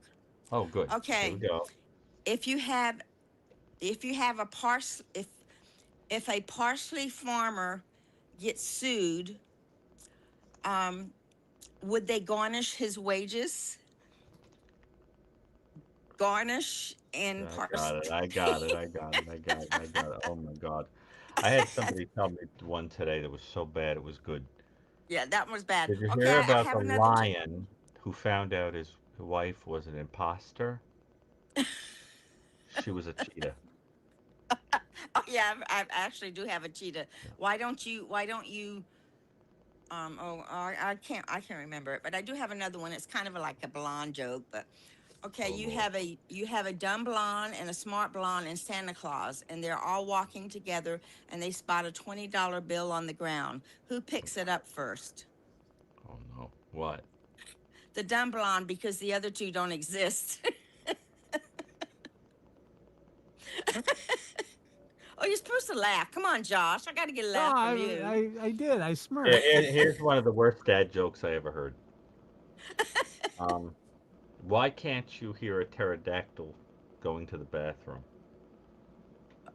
I have no idea. Because the P is silent. I like that. That's good. Come on, That's that's good. funny. Josh, you got a That's really bad funny. one? You got a really bad dad joke for No, us? I Come on. don't. I thought you can't top that one, can you? No, I don't No, have you one. can't. That's funny. I think it's funny. I think it's very funny. Josh, what's wrong with your sense of humor tonight? Come on. I don't know. Why are you so serious? I'm not. Here's a really bad dad joke. Where would bears be without bees? What would bears be without bees? What would they be? Ears. Ears. What? I didn't even know that joke. Repeat that. Where would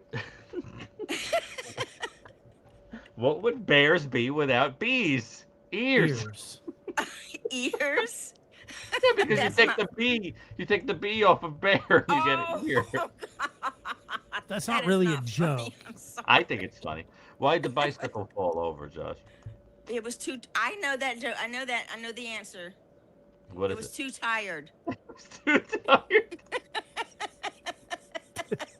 You I didn't think that was funny at all, but your reaction to it made it funny. Like you liked it a lot. I think it's And you've known that joke. Like I that's the think it's hilarious. you laughed hysterically at it. here's the joke you'll appreciate. How do you know Abraham Lincoln was Buddhist? I don't know. He was shot in the temple. All right, now on that joke. No, see, I think puns are funny. Come on, man.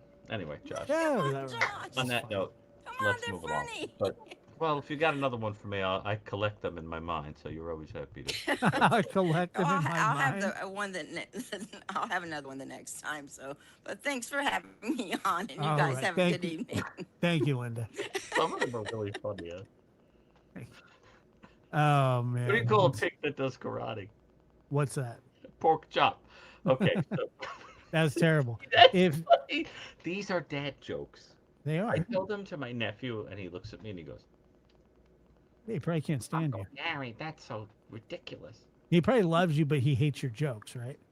He wants to put me in a locker. Yeah, he wants to shove you in a locker. If Nancy Guthrie was wearing her Apple Watch in the house at night, there would be record biomarkers, locations serving as evidence. But that would only if she was wearing it. I mean, she wore it to the dinner, back. Anyway, but I agree with that as well. Dr. Gary, happiness is a choice. So I hope you know that. I think there's a lot of wisdom to that I statement. think so. And In a philosophical sense, obviously there's some people with biological conditions that make it That's very true, too. difficult. But I know philosophically what the person is saying. And there's a lot- wakey, Josh, you look sad. I'm not sad. I'm annoyed, but I'm just everything I say annoys you. No. I'm annoyed the sound thing. The callers have been too loud. We've been too quiet, and I just can't figure it out. And it's bugged me all I night. think it may have something to do with you because I filmed for something right before this, and they had no complaint about my mic. Yeah, so that's what I'm saying. I think So I it's don't. on your end, to be honest, but I don't understand how that could be. It may be StreamYard. It could be. Yeah, it could be. It's just been annoying me all night. So that's all it is. Oh, there's so many. And I've just been like trying to figure it out, but I can't. I haven't been able to all night. I think it is StreamYard. What's that? I think it is problem with StreamYard. Yeah, I think so. What? Next caller. Nah, we're done. No one wants to talk to us? No, What's wrong with us? That's it. We don't have any more calls, and I've hit a wall. You don't want to be here anymore, Josh? No, I want to be here, but I want to fix the sound. What do you want to do? I can't fix it. I don't know what to tell you. I want to jump off a. I actually think the sound is fine. I really do. In fact, at one point I muted and I went onto YouTube to listen to it, and I do not hear the problem. But even during the parts where low, I watched it for a second there, and it sounds fine. I know, but like you sound low to me too. I don't know what to tell you. I don't. I'm not saying you need to tell me anything. I'm just saying I can't figure it out, and that's what's. Well, if you are ending, I'm going to take another opportunity to pitch that I really do appreciate people buying the new Evo. I know that it must be doing well because when I went to Barnes & Noble today, they had 7 copies facing out in the true crime section, and that doesn't happen if the book isn't doing well. So you said it was sold out? No, they had 7. They had just gotten 7, and it was faced out. You know, like when it gets its own like it's like turned around to face out in the section, meaning that people are looking for it, right? So that. And I was really happy about that. I bought a bunch of copies because I owed them to people to sign. I had a backlog from the distributor that I was getting them from, the place I was getting them. So I just went and bought some because I can't keep waiting that long for signed copies. But people who want autographed copies, contact me at the email that's now been put by Mary Fairy Fly in the chat there. And I'll be happy to do that.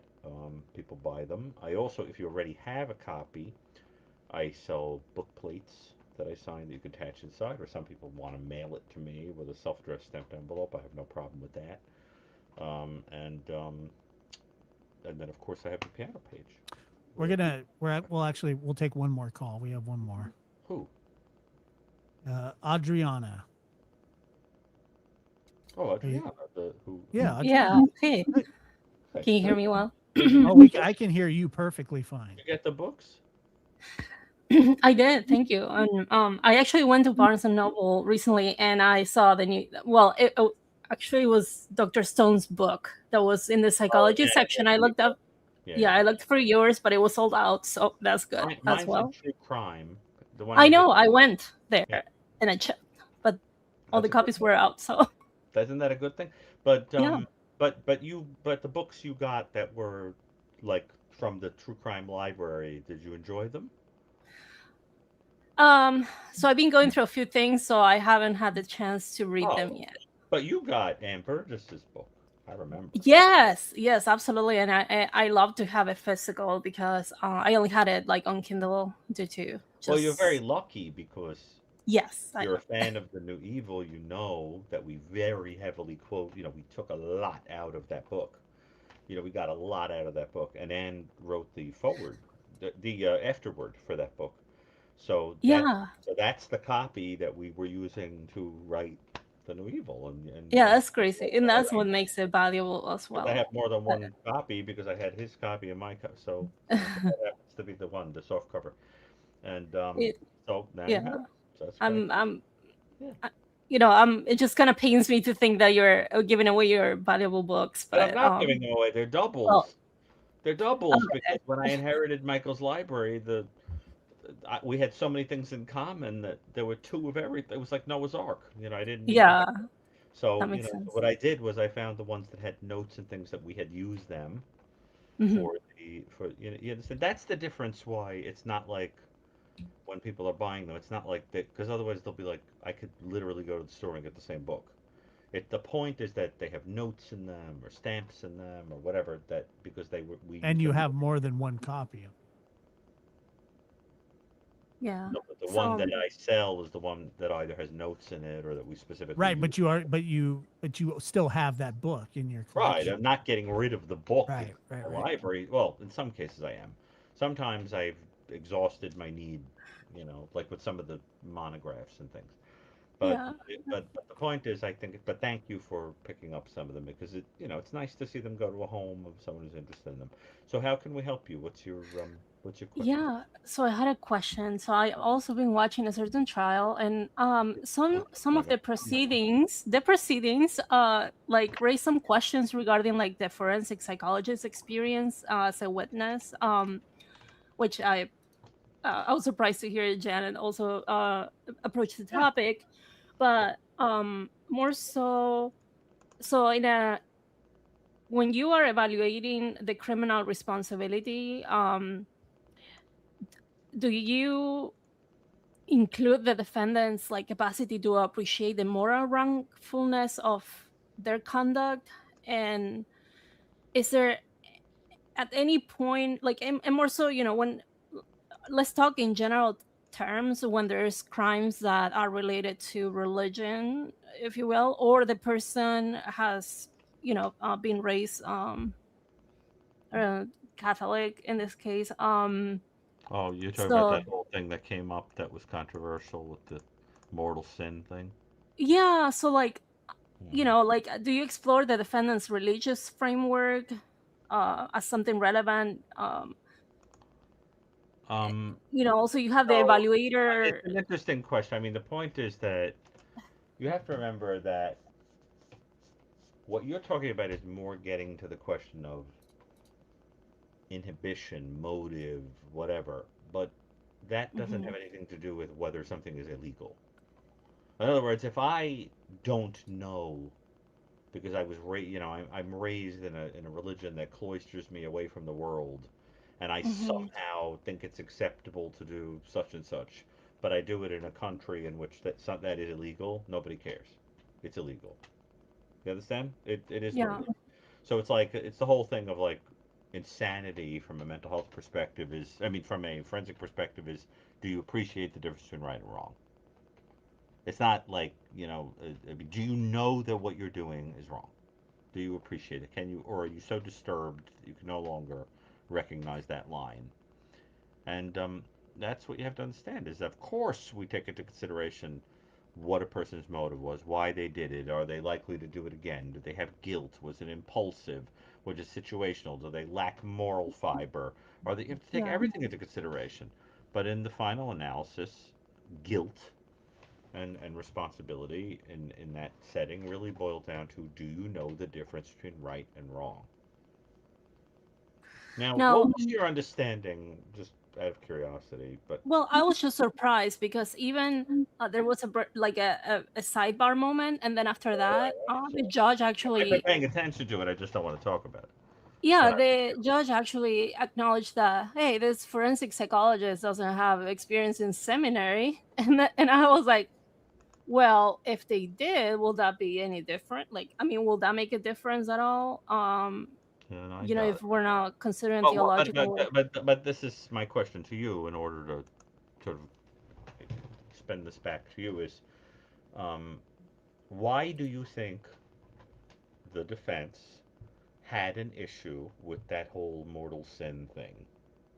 What do you think the point was of why that was a problem? Well, because the mortal sin requires three things: the gray matter, full knowledge, and deliberate consent.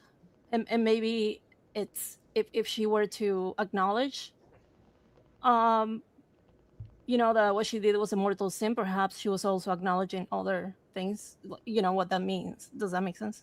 Right. See, I think that, no, I don't want to get too into this, but I think from if you're making a mental health defense, in a weird way, you could use it to your advantage.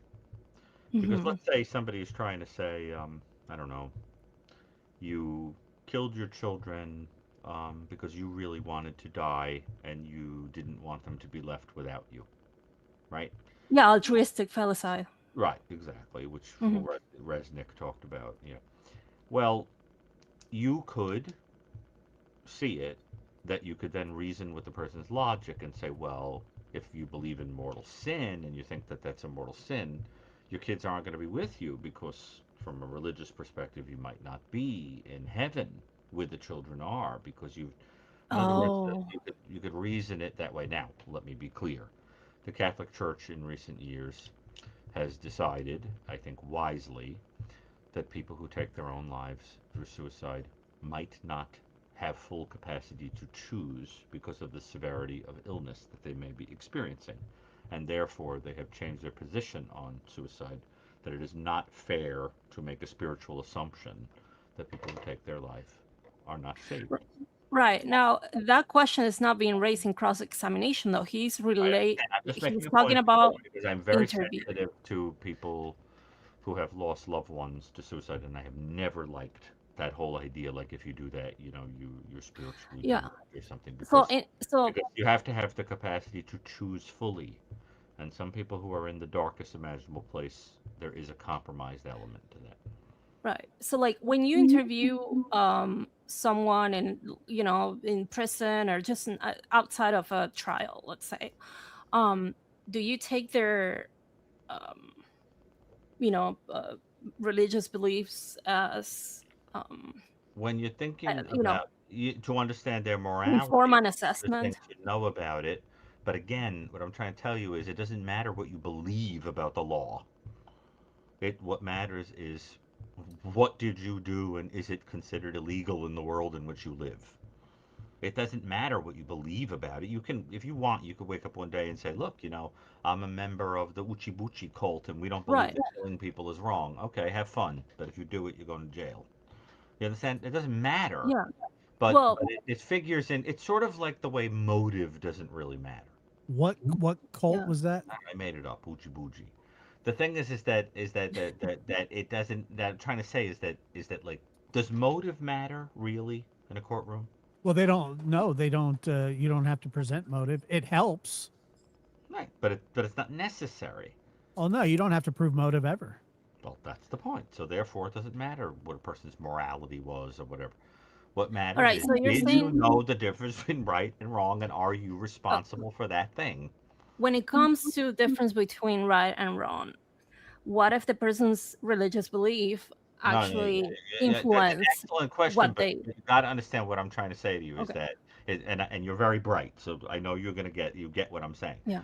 I'm saying to you Mhm. that it's Okay. Right and wrong it under be the law. able to understand that the society considers a thing Okay. prohibited. Can you Right. appreciate that society says you cannot do that thing? So, Okay. like, in other words, are you well enough to understand that society says you can't take a machete and go out in public and kill people? Can you Okay. understand that? Yeah. Okay, Yeah. well I get then, it now. you get what I'm saying? So it doesn't, yeah. So that's the point, and therefore Mhm. nobody cares about your motive, Right. right? Like, it's the whole reason why, like, Kohlberger said I did it, and nobody asked him why. He said he did it. Done. Yeah, Off because you why? go. Why? Because why would it matter? Doesn't matter Doesn't unless matter. he's going to argue he did it under the due to disturbed mental illness Right. and didn't know the difference between right and wrong. He said he did it. Done. Next. And I hear a lot of people always saying, "Well, what? But why did he do it? I want to know why he did it." And even if he told you why, how could you believe him? I went on a show that hasn't aired, and I don't think it's going to. So I think I could say this now, but I went on this show, and I said, you know how I understand Koberger? He's the man who spent more time explaining why he took a plea deal than why he committed a murder. Wait, say that again. Sorry. He's the man who took more time explaining why he took a plea deal than why he committed a murder. Oh, he wants to keep that to He himself. literally wanted everybody to understand the whole story of why he took the plea deal. Okay, why don't you instead give the family closure by saying why you killed their children? He doesn't care. Yeah, he doesn't care. He is one of the most selfish people I've ever, He's- and I just, it drives me crazy because the man said he did it. I have pro-burgers who still argue with me, and they're like, what evidence is there that he did it? I'm like, we're going to start with him saying he did. I know, but the a lot of people are saying, well, not a lot of people, excuse me. Some of the people that defend him say the reason he said he did it is because he was scared that they were going to give him the death penalty. Uh-huh, that makes sense. This is a witch hunt, Josh. I understand. They had you on the stretch rack, and they said you had to, I'm just telling you that now, even out of all the reasons to defend him, that would be the most logical, but it's not. But you understand what I'm saying. I get where you're going. But I If don't. that's I don't. the most logical. I'd hate to see the least. Well, you've seen it. I've seen some pretty strange stuff. Yes. I believe he's the most guilty person My of all favorite time. is the planted DNA theory. Or the sheath, like somebody said. I remember somebody said that his sheath was his calling card, like those sticky bandits or the wet bandits from Home Alone. You know, when Marv would clog the sinks.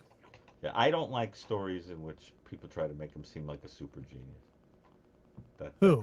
Can't do Make who seem like a super genius? to make Koberger seem like a super Oh, he's an idiot. he committed the perfect crime. He certainly did. Are you kidding me? I don't think he got a single thing he wanted. I think he went in there to commit. I really think he went in there to commit a sexual assault, and he didn't get what he wanted. I think that too. That's what I think. I think he was a pervert that was looking at disgusting pornography. We know from his Cellbrite data, and was He's so probably studying. self-confident that he can get away with it. That he's even like, yeah, let's go to trial, put the death penalty on the table, and My theory is he went in there to commit some kind of Yeah. sexualized offense, and it didn't happen. Did you, Adriana? Did you watch the Netflix special? I have not because they just said that it was all the same. It's that we were filmed. it's not exactly all the same. Oh. When I He watched it, recommended it. Yeah. yeah, when I watched it, they did a very good job of putting together the timeline of the way that the evidence came together through the police, through the genealogy, through witnesses, through finding out the car, how they figured out which car it was. That's interesting. It was actually, it's 3 episodes, and it was really good. It was okay. I was surprised because I was actually surprised. I didn't think it was going to be very good, and it turned out to when I finished watching it, I said, I don't understand how anybody could think I just don't know how anybody would think that he's innocent after everything that they explained. But it was the way that they did it with the timeline, how everything came together, piece by piece your by own piece. question. You answer your own question by saying that it involves thinking. That's the true. problem. You're talking about a thinking person. I don't think that this involves thought. And what's disturbing is that the people who do that think that they are terrifically clever. Right. So it's this kind of pseudo law. It's that the equivalent of the person that comes at you with a brochure. Telling you why their particular cult is the most intelligent. And you just kind of go, okay, gotta go. As Woody Allen said, I can't get with any group that advertises in popular mechanics. Right. It's a His so psychological assessment was released. I don't know if you've seen it or if you had any comments on that. I don't want to comment on it, but let's just say I don't think there was an evaluation done by the other side, right? Yeah, It that's was a true. As far one-sided as I'm aware. evaluation, correct? Did we have evaluations think on both so. sides? Two I think it opinions. was only one One side. opinion. Right. So you need a prosecution opinion. You have an opinion that comes from a defense psychologist, right? But we don't have the other side. Their interpretation of the data. I don't think so. Mm, Did not he so have far. any of those diagnoses before that evaluation? No, Um, I don't know. That's what I'm asking. I we don't don't think know. so. Yeah. Not implying anything about the evaluation. I just want to know if there was a counter to the opinion. Yeah, Was no, there? I don't. So it's interesting. Yeah. I don't know. I don't even know who wrote it, or I haven't read it. I got to look at it, but I know the gist of what's in it, but I don't know if there being an opinion from the other side. All right. Well, I always enjoy your calls, and I've got plenty of books. So if you're interested in hearing about any more, let me know. And in the meantime, thank you for calling. And for the person who's asking about Chris Watts, I just did a show about him, an episode of a show for Daily Mail. He's the worst. Did you watch it, Josh? My show on him? I haven't even watched it. I filmed it, but I know what I said, but I didn't watch the show yet. But yeah. Anyway, so I I've think I been. did. You did? Oh, Yeah, that was like a week and a half, 2 weeks ago. What'd you Wasn't think? it? How'd I do? You thought it was good? Yeah, I thought it was excellent. It's definitely worth watching. And I can't. you Even always do good work with those guys. Oh, with Daily Mail. Yeah, well, I like Daily Mail a lot. I think they're very good. Yeah, I they're like great. their reporting. Anyway, Adriana, thank you. Yeah. And by the way, do you say Adriana or Adriana? How do you pronounce your own name? So in Spanish is Adriana, Adriana. but in English it could be any Adriana. So Adriana. I mean, is but I it do want to Italian? commend you for your comment on ethics earlier today, because pretty much what I've been involved in is Yeah. I took You actions. appreciated my emphasis of the importance, I hope. Yeah, it's like I'm involved in an investigation in which I have a lot of evidence and I'm defending a lot lot of ethics. And Good. yep. So then Boy. you see why I'm picky about it. Yeah. Yep. Look. Yep. Absolutely. So Very important, because if you're the patient, believe me, you want someone to be ethical. It's yeah. super important. So anyway, so I mean, thank you but for your thankfully attention. it's Good for you. going well, because the investigator actually asked me if I wanted to apply for the State Department of Human Services.